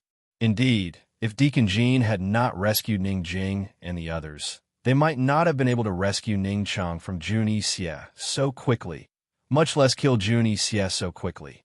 However, wasn't all of this caused by Deacon Jean? It's only right that he saved you. If he hadn't colluded with that Chung guy, Eastern and Western Qin's army would have already flattened Northern Li. At most, he saved you and the children. Ning Jing's whereabouts are still unknown. Why does he have to ask me for the indenture contract. Han Yunshi glared at Deacon Jean angrily and warned him cold. Jean Z, let me tell you, if anything happens to Ning Jing, don't even mention the indenture contract. You'll have to leave your life behind. Tang Li watched from the side. Although he didn't say anything, his eyes were full of hostility. Deacon Jean didn't care about them. He only cared about Mu Ling. His long, narrow, and cold eyes slowly narrowed, emitting a dangerous aura. He stared at Mu Ling. Mu Ling bit her lip, not knowing what to do. She promised Deacon Jean that she would persuade her sister to return the indenture contract to him. But now, she couldn't refute her sister's words. At this moment, Gu suddenly pulled Mu Ling behind him. He sneered and looked at Deacon Jean from head to toe. What? Are you bullying our Ling? Because she's young and easy to trick. Deacon Jean still didn't say anything and just looked at Mu Ling. Mu Ling didn't know what to do. She would rather hate Deacon Jean, but she didn't know when she started to hate him. Gu, take him away, Han Yunshi said cold. Finally, Mu Ling couldn't take it anymore. She shook off Gu's hand and ran to Han Yunshi's side to pull her arm. Sis, if it wasn't for Jean Z, I wouldn't have lived until now. And little Tang Tang would have starved to death long ago. Sis, just let him make up for his mistakes with good deeds. Forget it. Han Yunshi was suspicious. Mu Ling this little girl, had always been a vengeful person. Why was she so tolerant of Deacon Jean? A complicated look flashed across her eyes, and she said, Mu Ling you can forget about it, but what about Ning Jing? Even if Ning Jing comes back, it won't be so easy to forget it. Tang Li finally spoke up. Mu Ling became even more anxious. She realized that Jean Z was right. As long as he brought her back, only death would await him. However, he still brought her over because of her promise. Mu Ling didn't want to haggle over who was right and who was wrong, and who owed who more. She didn't want to go back on her promise, and she didn't want to owe anyone anything. She steeled her heart and grabbed Deacon Jin's hand tightly. She said, Sis, Ling is already pledged to marry Jean Z. Ling was born Jean Z's woman, and will die as Jean Z's ghost. If you don't let him off, then you won't let Ling off. Han Yunshi was dumbfounded. You, Mu Ling didn't dare to look into Han Yunshi's eyes for fear of being exposed. She looked at Tang Li and said seriously, Big brother Tang Li, please forgive Jean Z this time on account that Ling has lost her reputation to protect Sister Jing's child. Tang Li was most grateful to Mu Ling. Looking at Mu Ling's teary eyes, he didn't know what to say. He could only look at his sister-in-law. Han Yunshi was scared out of her wits by Mu Ling. She didn't believe that Mu Ling would give up on Gu so easily. She secretly wondered if Mu Ling had been threatened by Jean Z, or had she been coaxed. Seeing how agitated Mu Ling was, Han Yunshi rationally didn't argue. She said, Ling Tang Li can't make a decision on behalf of Ning Jing. Moreover, I don't have the indenture agreement with me. Also, what's the big deal about a private pledge? You're a daughter of the Mu family, my sister. How can I marry you so casually? Go back to the three-way black market and wait. Ling will come with us. I'll consider this matter. Han Yunshi was stalling for time. It was also a test. She was testing Deacon Jin's sincerity and whether he would reject her. It was easy for Deacon Jin to summon tiger beasts to deal with them in the wilderness, but it would be difficult to escape once they reached the three-way black market. All right, if I marry her, I'll get everything I need. I'll wait. Deacon Jin actually agreed. He added, I believe that the princess of Western Qin will keep her word and won't go back on it. Of course. Han Yunshi agreed readily. She thought that if she didn't go back on her word, Mu Ling could go back on her word and not marry him. On the way to the army, she had to properly ask Mu Ling what was going on. Gu didn't make a sound. He rubbed his chin deep in thought. Mu Ling's gaze had already drifted towards him a few times. Deacon Jin also glanced at him a few times, but he didn't make a sound. Ling's heart, liver, spleen, lungs, and kidneys were all about to shatter. In a fit of pique, she said, Sis, don't let Jean Z go back to the three-way black market. Let him come with us. Ling doesn't want to be separated from him. Whether or not Deacon Jean was a direct descendant of the Black Clan needed to be investigated. Now that Ning Cheng's subordinates had yet to be eliminated, bringing Deacon Jean with them was much safer than letting him return to the three-way black market. Han Yunqi looked at Deacon Jean. Deacon Jean actually said, Mu Ling can do whatever she wants.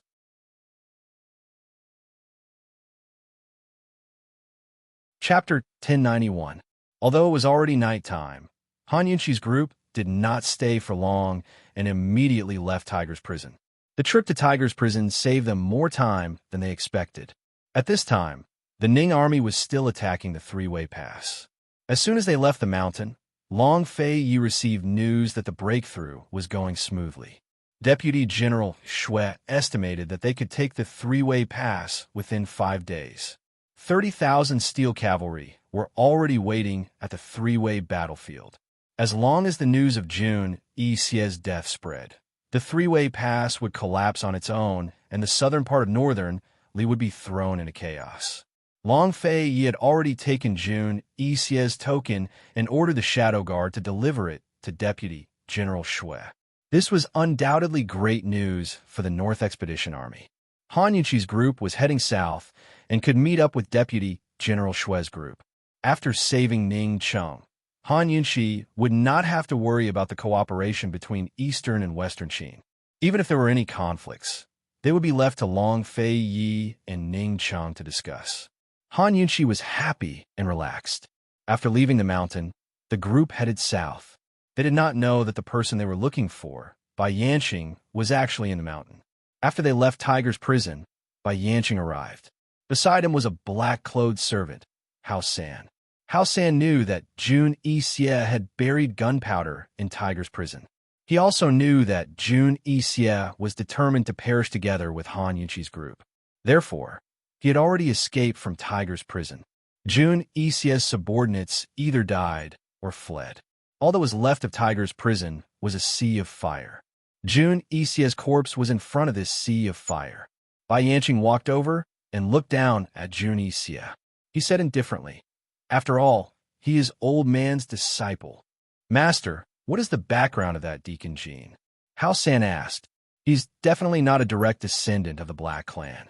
Bai Yanqing was very certain.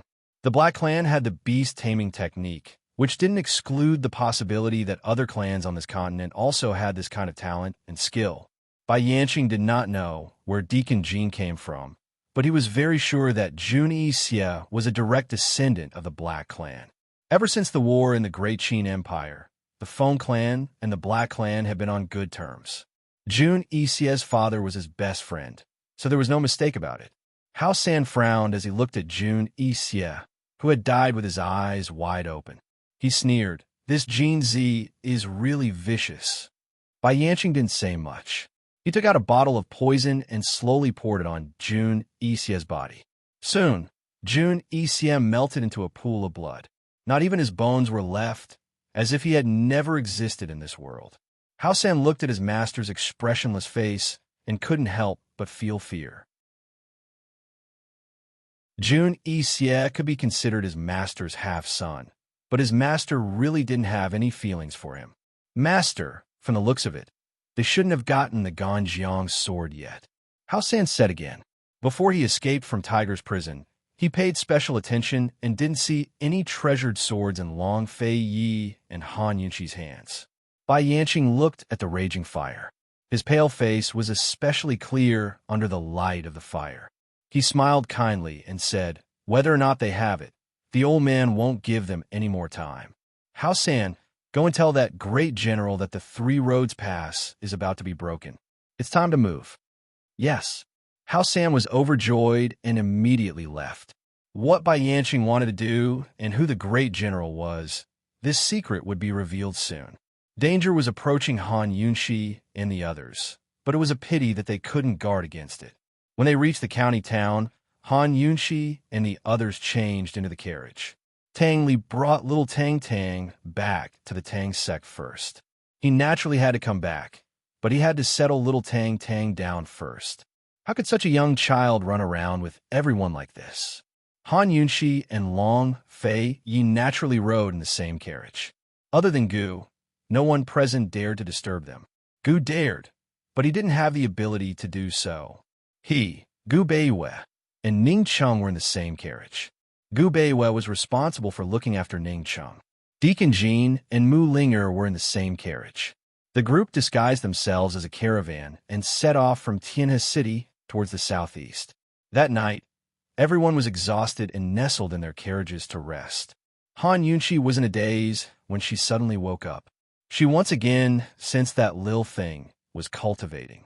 In the past, the feeling was always very vague, but recently, the feeling was becoming more and more obvious. She knew that she was very, very close to the third level of the poison storage space. She just needed an opportunity to break through. After being separated for so long, Lil Thing must be very lonely. Han Yunqi thought of Lil Thing's big innocent eyes and felt sad. She didn't know when she would see Lil Thing again. This time, when they went to the army and handed over the military affairs, sent Ning Cheng back to the D clan. They had to lure Bai Yanqing out no matter what. Even if they couldn't kill Bai Yanqing with their current strength, it was still possible to trap Bai Yanqing. If Mo Xie's sword could be cultivated earlier, they would be more confident. When she thought of these things, Han Yunqi could no longer sleep. She nestled in Long Fei Ye's arms and didn't dare to move for fear of waking him up. Sometimes, she even suspected that he wasn't sleeping soundly. Otherwise, how could he know every time she moved? When she couldn't sleep, Han Yunqi began to let her imagination run wild. Suddenly, she remembered something. This month's good friend seemed to be late again. Why did she take her pulse? Unfortunately, she was still very disappointed. In the early stages of pregnancy, the pulse wasn't very obvious. Unless it was an expert, it couldn't be felt. Although Han Yunqi knew this, she was still very disappointed. She guessed that her good friend was probably just late. When she was free, she still had to ask Gu Beiwei. It couldn't go on like this. At this time, Mu Ling also couldn't sleep. She leaned against the window and stared blankly at the dark night. She also didn't know how she got to this point. When the poisonous mosquitoes flew out of the mountain and the poisonous snakes swarmed out, she and Jinzi both knew that the reinforcements had arrived. Jinzi said that when Han Yunqi and the others fought with Juni Xie, he would take her out of the mountain and go to Winter Crow country, hide their identities, and never come back. She had a big fight with him and even tried to snatch little Tang Tang back and escape. Unfortunately, she couldn't do it. She called him a thief who stole the child. Unexpectedly, he told her very seriously that if he didn't leave, Han Yunqi and Long Fei Yi wouldn't let him go. If he left, he would treat her and the child well. Helpless, she could only beg him and exchange conditions with him. As long as he returned the child to Tang Li, as long as he took her to see Han Yunqi and the others and told them the truth about the hostages in Tiger's prison, she would definitely persuade Han Yunqi to let him go. She would definitely marry him and go back to Winter Crow country with him. Until now, Jinzi's answer still lingered in her ears. He answered her like this. He said, Mu Linger, I can give you a year. If Gu marries you within a year, I'll pretend that you didn't promise me anything today. Jinzi definitely didn't know that she had never asked Chi Brother to marry her. She had only asked for Chi Brother to have her in his heart, and that was enough. However, today, she said that she was going to get married. Chi Brother didn't say a word. She had been kidnapped as a hostage and had experienced many dangers. Today, she was finally rescued. She should have been relieved. However, Mu Ling couldn't relax at all. Sandwiched between Jinzi and Han Yunqi, she felt very tired, but she couldn't tell the truth. She suddenly missed the days in Tiger's prison. Although she was trapped, she could talk to Sister Jing at night and wait for help with Sister Jing. Jinzi sat at the side with his arms crossed. He looked like he was asleep, but he was actually very awake. He slowly opened his eyes and looked at Mu Ling. He looked at her for a long time without batting an eyelid, but Mu Ling didn't realize it. When they were in three-way black market, many women took the initiative to send themselves to him, and some of them were smart and quick-witted. He didn't know how he fell into this girl's trap. He had always hated silly women. Deacon Jean seemed to want to say something, But in the end, he sighed softly and closed his eyes again. At this moment, Gu suddenly came over. He said loudly through the curtain, "Girl, come over here for a moment." Mu Ling immediately came back to her senses and turned around without thinking. Okay. Deacon Jean didn't open his eyes until she got off the carriage. However, he quickly closed them again and sat motionless. After Mu Ling got off the carriage, she followed Gu into their carriage. Ning Cheng was still unconscious, but Gu Beiyue wasn't really asleep. He was taking a nap at the side, afraid that Ning Cheng would suddenly wake up in the middle of the night. When he saw Mu Ling coming over, he glanced at her, nodded, and closed his eyes again. Mu Ling sat opposite Gu, looking at her favorite face, which had haunted her the most. Her heart, which had been aching for the whole night, finally stopped hurting. "Tell me, how did this Jean guy trick you?" Gu spoke in the tone of parent. Mu Ling thought for a long time and decided to go all out and test him. She said, "He didn't trick me. I did it willingly. I like him. I like him a lot." Gu raised his eyebrows and looked at her, not saying anything for a long time. Mu Ling waited. Although she looked calm, her heart was in a mess and her heartbeat was racing. After a while, Gu asked again, "What did you like him? What do you like about him?" "When we were kidnapped, it was all Uncle Cheng's mischief.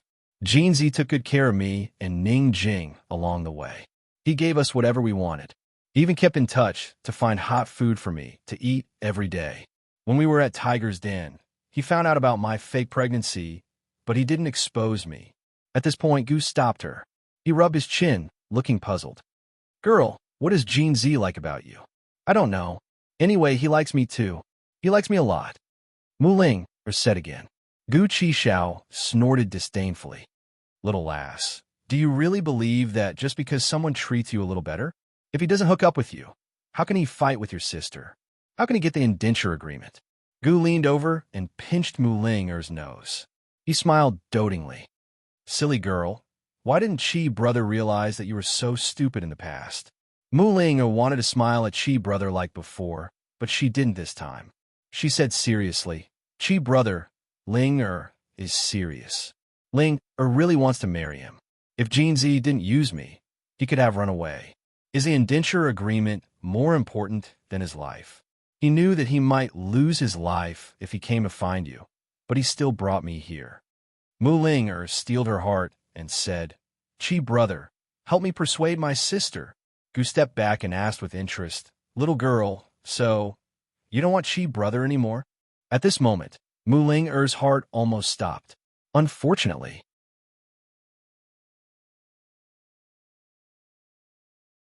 Chapter 1092. Gu's words brightened Mu Ling's gloomy world. However, Gu's words made her feel hopeless. Gu chuckled and said, Tiska, my silly girl has finally grown up. She's not clingy to Chi brother anymore." He was smiling so happily. Humans would have a lot of helplessness, but their hearts were absolutely free. It was because of this that there was so much pain. Even if she left with Jean Z, even if she no longer chased after Chi Gij, her heart would always only have Chi Gij in it. But she didn't even have the chance to answer him. Mu Ling wanted to laugh and laugh at herself. Even if he didn't give her a chance, she had to fight for it. After all, this was going to be her strongest night. Mu Ling looked into Chi brother's eyes and answered him seriously, "Chi brother, you don't want Ling anymore." Gu was stunned when he heard this. However, he soon laughed out loud. "Silly girl, Chi brother, Ling is serious. Ling isn't joking with you." Mu Ling interrupted him. She knew that he was going to laugh it off and treat it as a joke. Gu suddenly became gentle. He leaned over and patted Mu Ling's head. He said seriously, "Silly girl, how could Chi brother not want you? No matter who you marry, you'll always be Chi brother's silly girl." His gentle gaze and gentle words were the antidote she had longed for many years. It was the only antidote that could cure her unrequited love. However, at this moment, she felt like she had been poisoned and was beyond redemption. The gentle Chi brother was right in front of her, but her heart was in indescribable pain. She knew it. She knew it. She knew it. She knew that Chi brother had always treated her like a sister. It had always been like this. She couldn't help but cry. Chi brother, can you help me and Golzi escape? Gu wiped her tears and said seriously, listen to me. Your sister and brother-in-law haven't figured out Deacon Jin's background yet.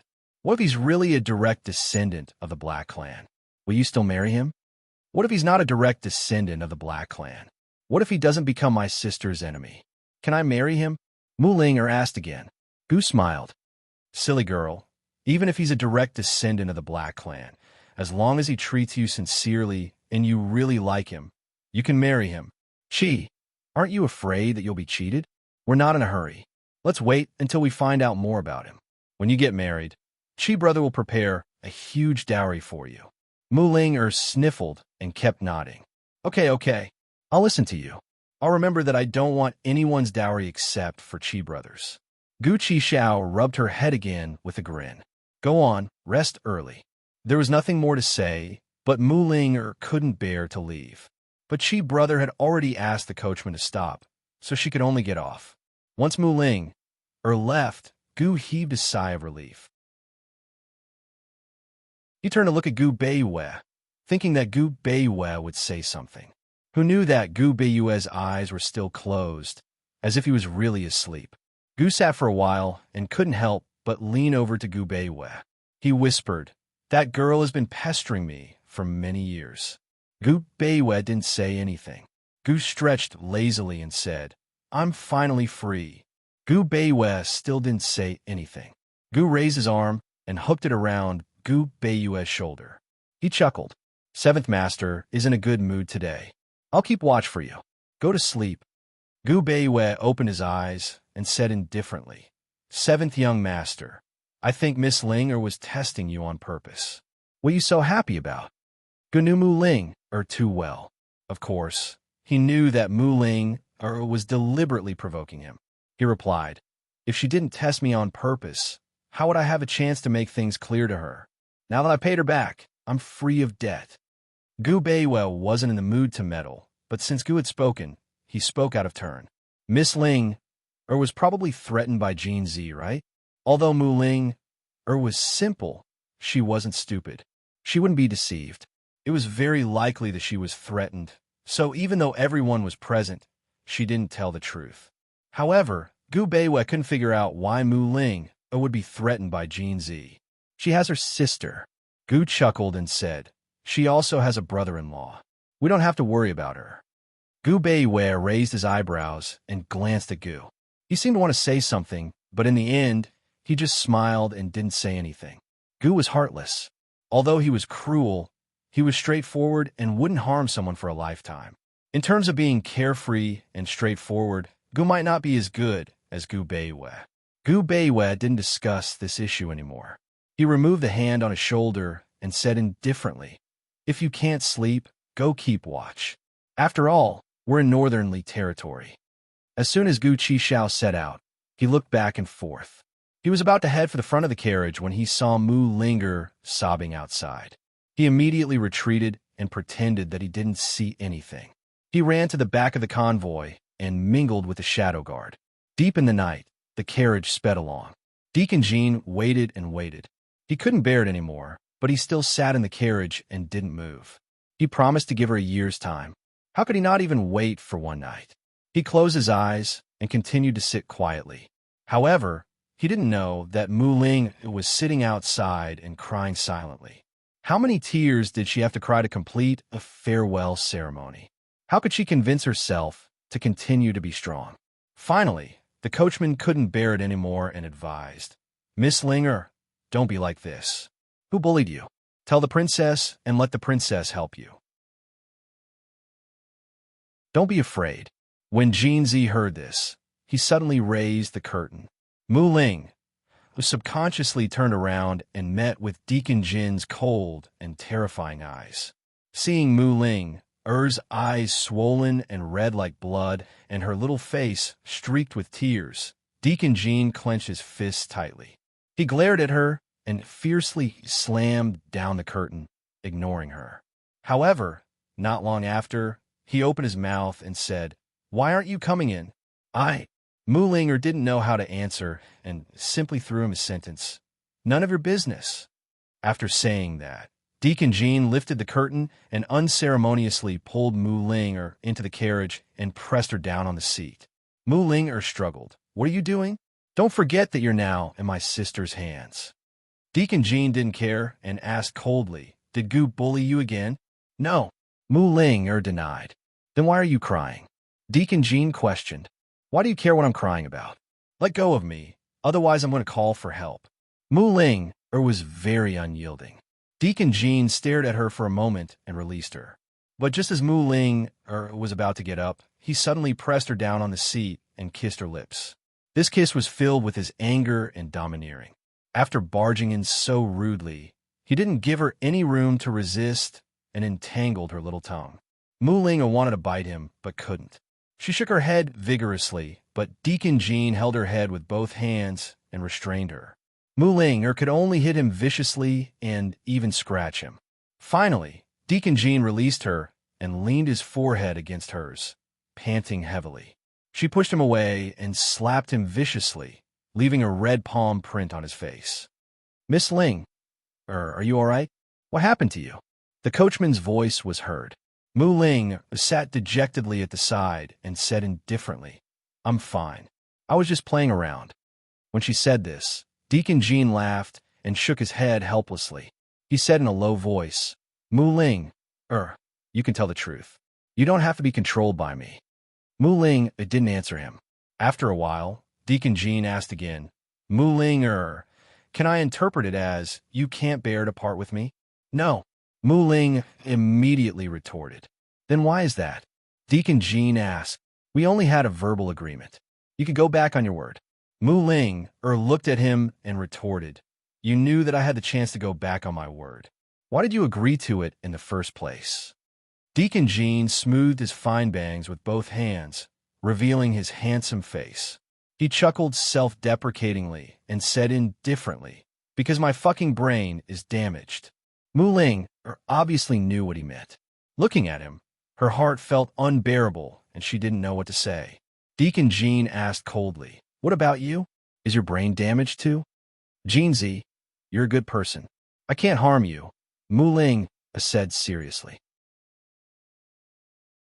Her sister was already very wary of Jeanzi. If she told the truth, would her sister let Jeanzi go? She didn't know him at all, but she could see and feel that he longed for freedom in his home. When he talked about the scenery of the Winter Crow Prairie, the yearning expression on his face couldn't lie. "Jeanzi, I promised you that I would get the indenture agreement, so I will definitely get it for you. I don't like you. Don't make things difficult for me, okay?" Mu Ling asked. Deacon Jean sneered. "Mu Ling, you want me to believe you when you go back on your word? Do you really think that I, Jeanzi, am a fool?" Mu Ling looked at him, speechless. Deacon Jean avoided her tearful little face and said coldly, "Mu Ling, unless you go back on all your promises, I won't give up." He gave her two choices. She could either do as she said and go with him, or expose him so that he would never be free. He used his most desired freedom as a wager and bet on her heart. The next day, Han Yunchi had enough rest and called Mu Ling over. She used both the carrot and the stick, but Mu Ling insisted that she and Deacon Jean were truly in love. Han Yunchi didn't force her. She sent people to the Winter Crow tribe while waiting for Ning Cheng to wake up. Deacon Jean was bought by the D clan. If there were any clues to his past, it should be in Ning Cheng's hands. The news of Jun Yixie's death quickly spread throughout Northernly, causing panic in the southern part of Northernly. A few days later, good news came from the Three Roads Pass. The Ning army had broken through the Three Roads Pass and entered Northernly with 30,000 cavalry. When the news reached Long Fei Yi asked the Shadow Guard to arrange for everyone to stay in a nearby manor and wait for the Ning army to arrive. Everyone had just settled down when Ning Cheng woke up. At this time, only Gu Beiwei was by his side. Gu Beiwei was overjoyed and was about to call someone over when Ning Cheng pulled his hand.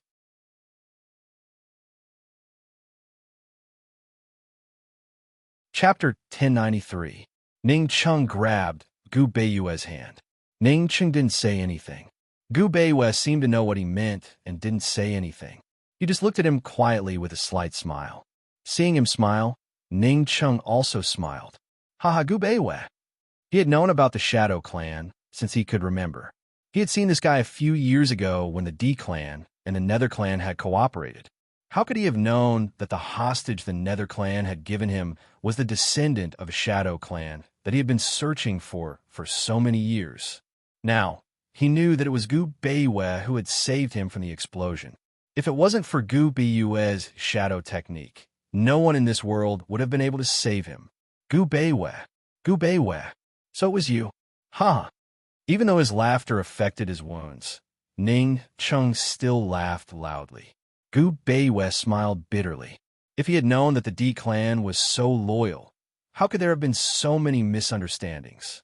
Ning Chung smiled and was about to get off the bed when Gu Beiwei hurriedly stopped him. Patriarch Ning, you're injured. You shouldn't get off the bed for the next few days. Ning Chung became serious and insisted on getting off the bed. Gu Beiwei thought that Ning Chung wanted to see the princess, so he couldn't stop him. He could only help him. No, Ning Chung didn't let him help him. He stubbornly sat up on his own.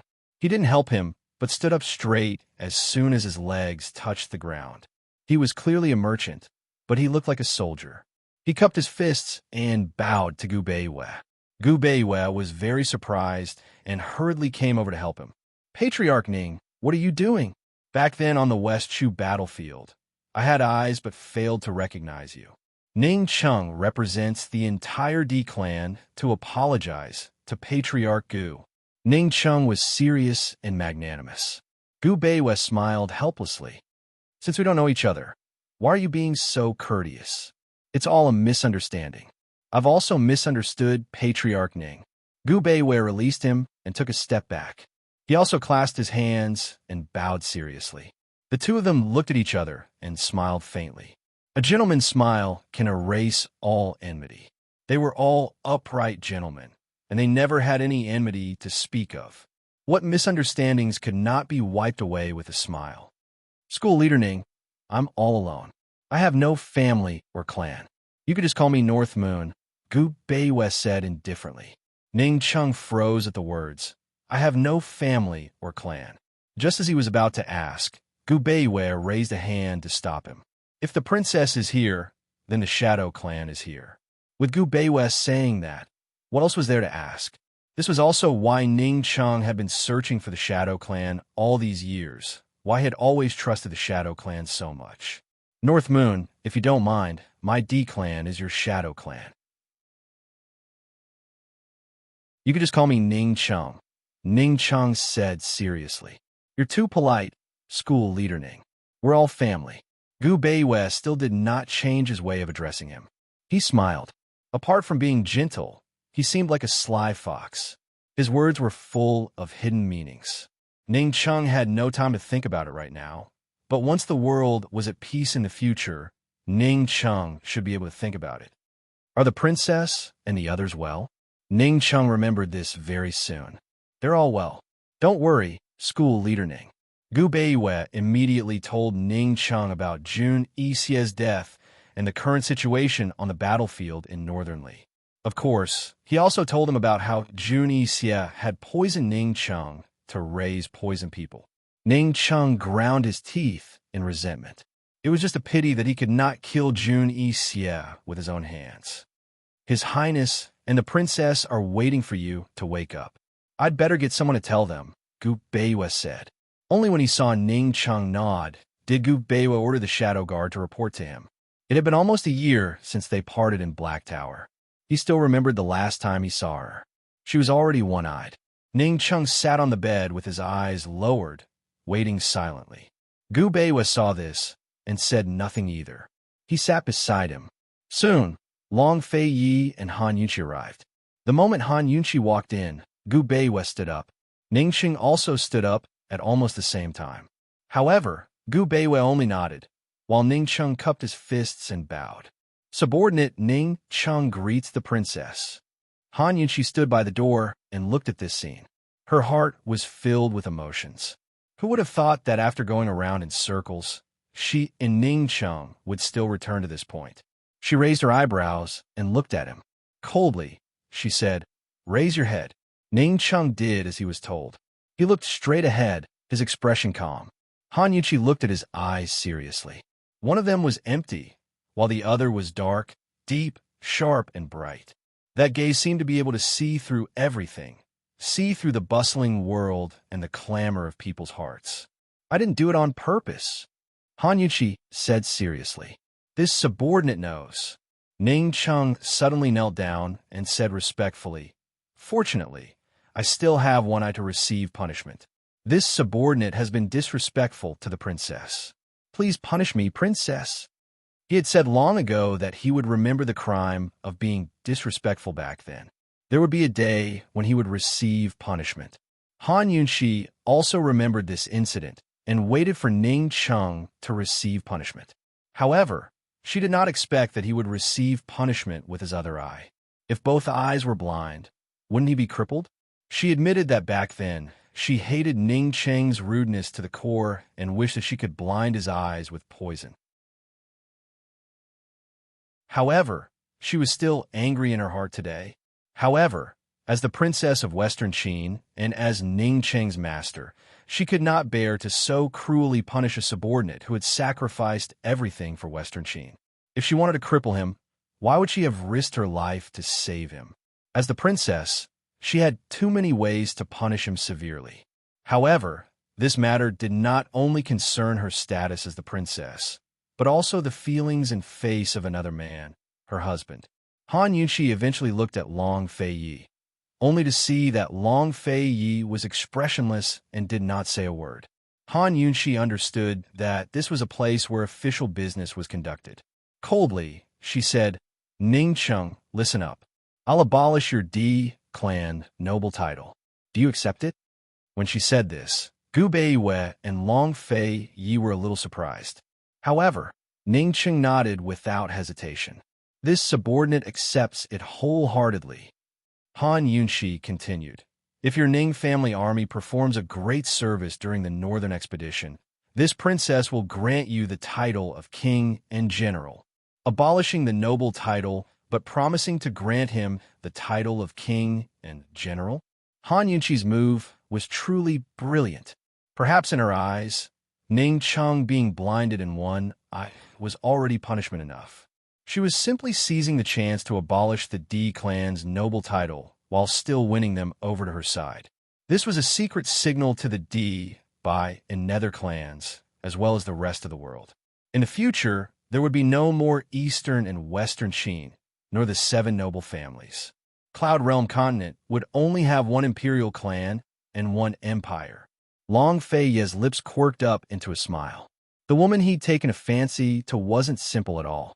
This was Western Qin's imperial clan's business, so it had nothing to do with him. As for his personal grudges with Ning Chung, he'd settle them with Ning Chung later. Ning Chung was a smart man.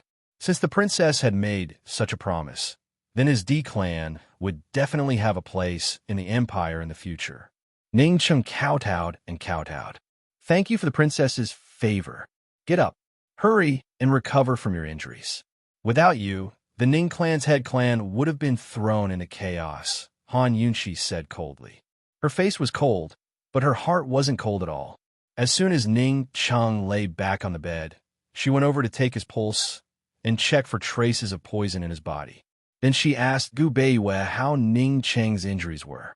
"You were clearly poisoned, so why didn't you say anything? Did you want to die?"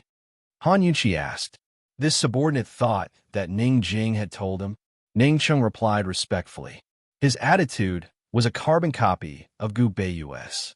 Han Yunxi wasn't used to it, but she wasn't as courteous to Ning Chung as she was to Gu Beiyue. If Ning Chung wanted to be so respectful, she would let him be.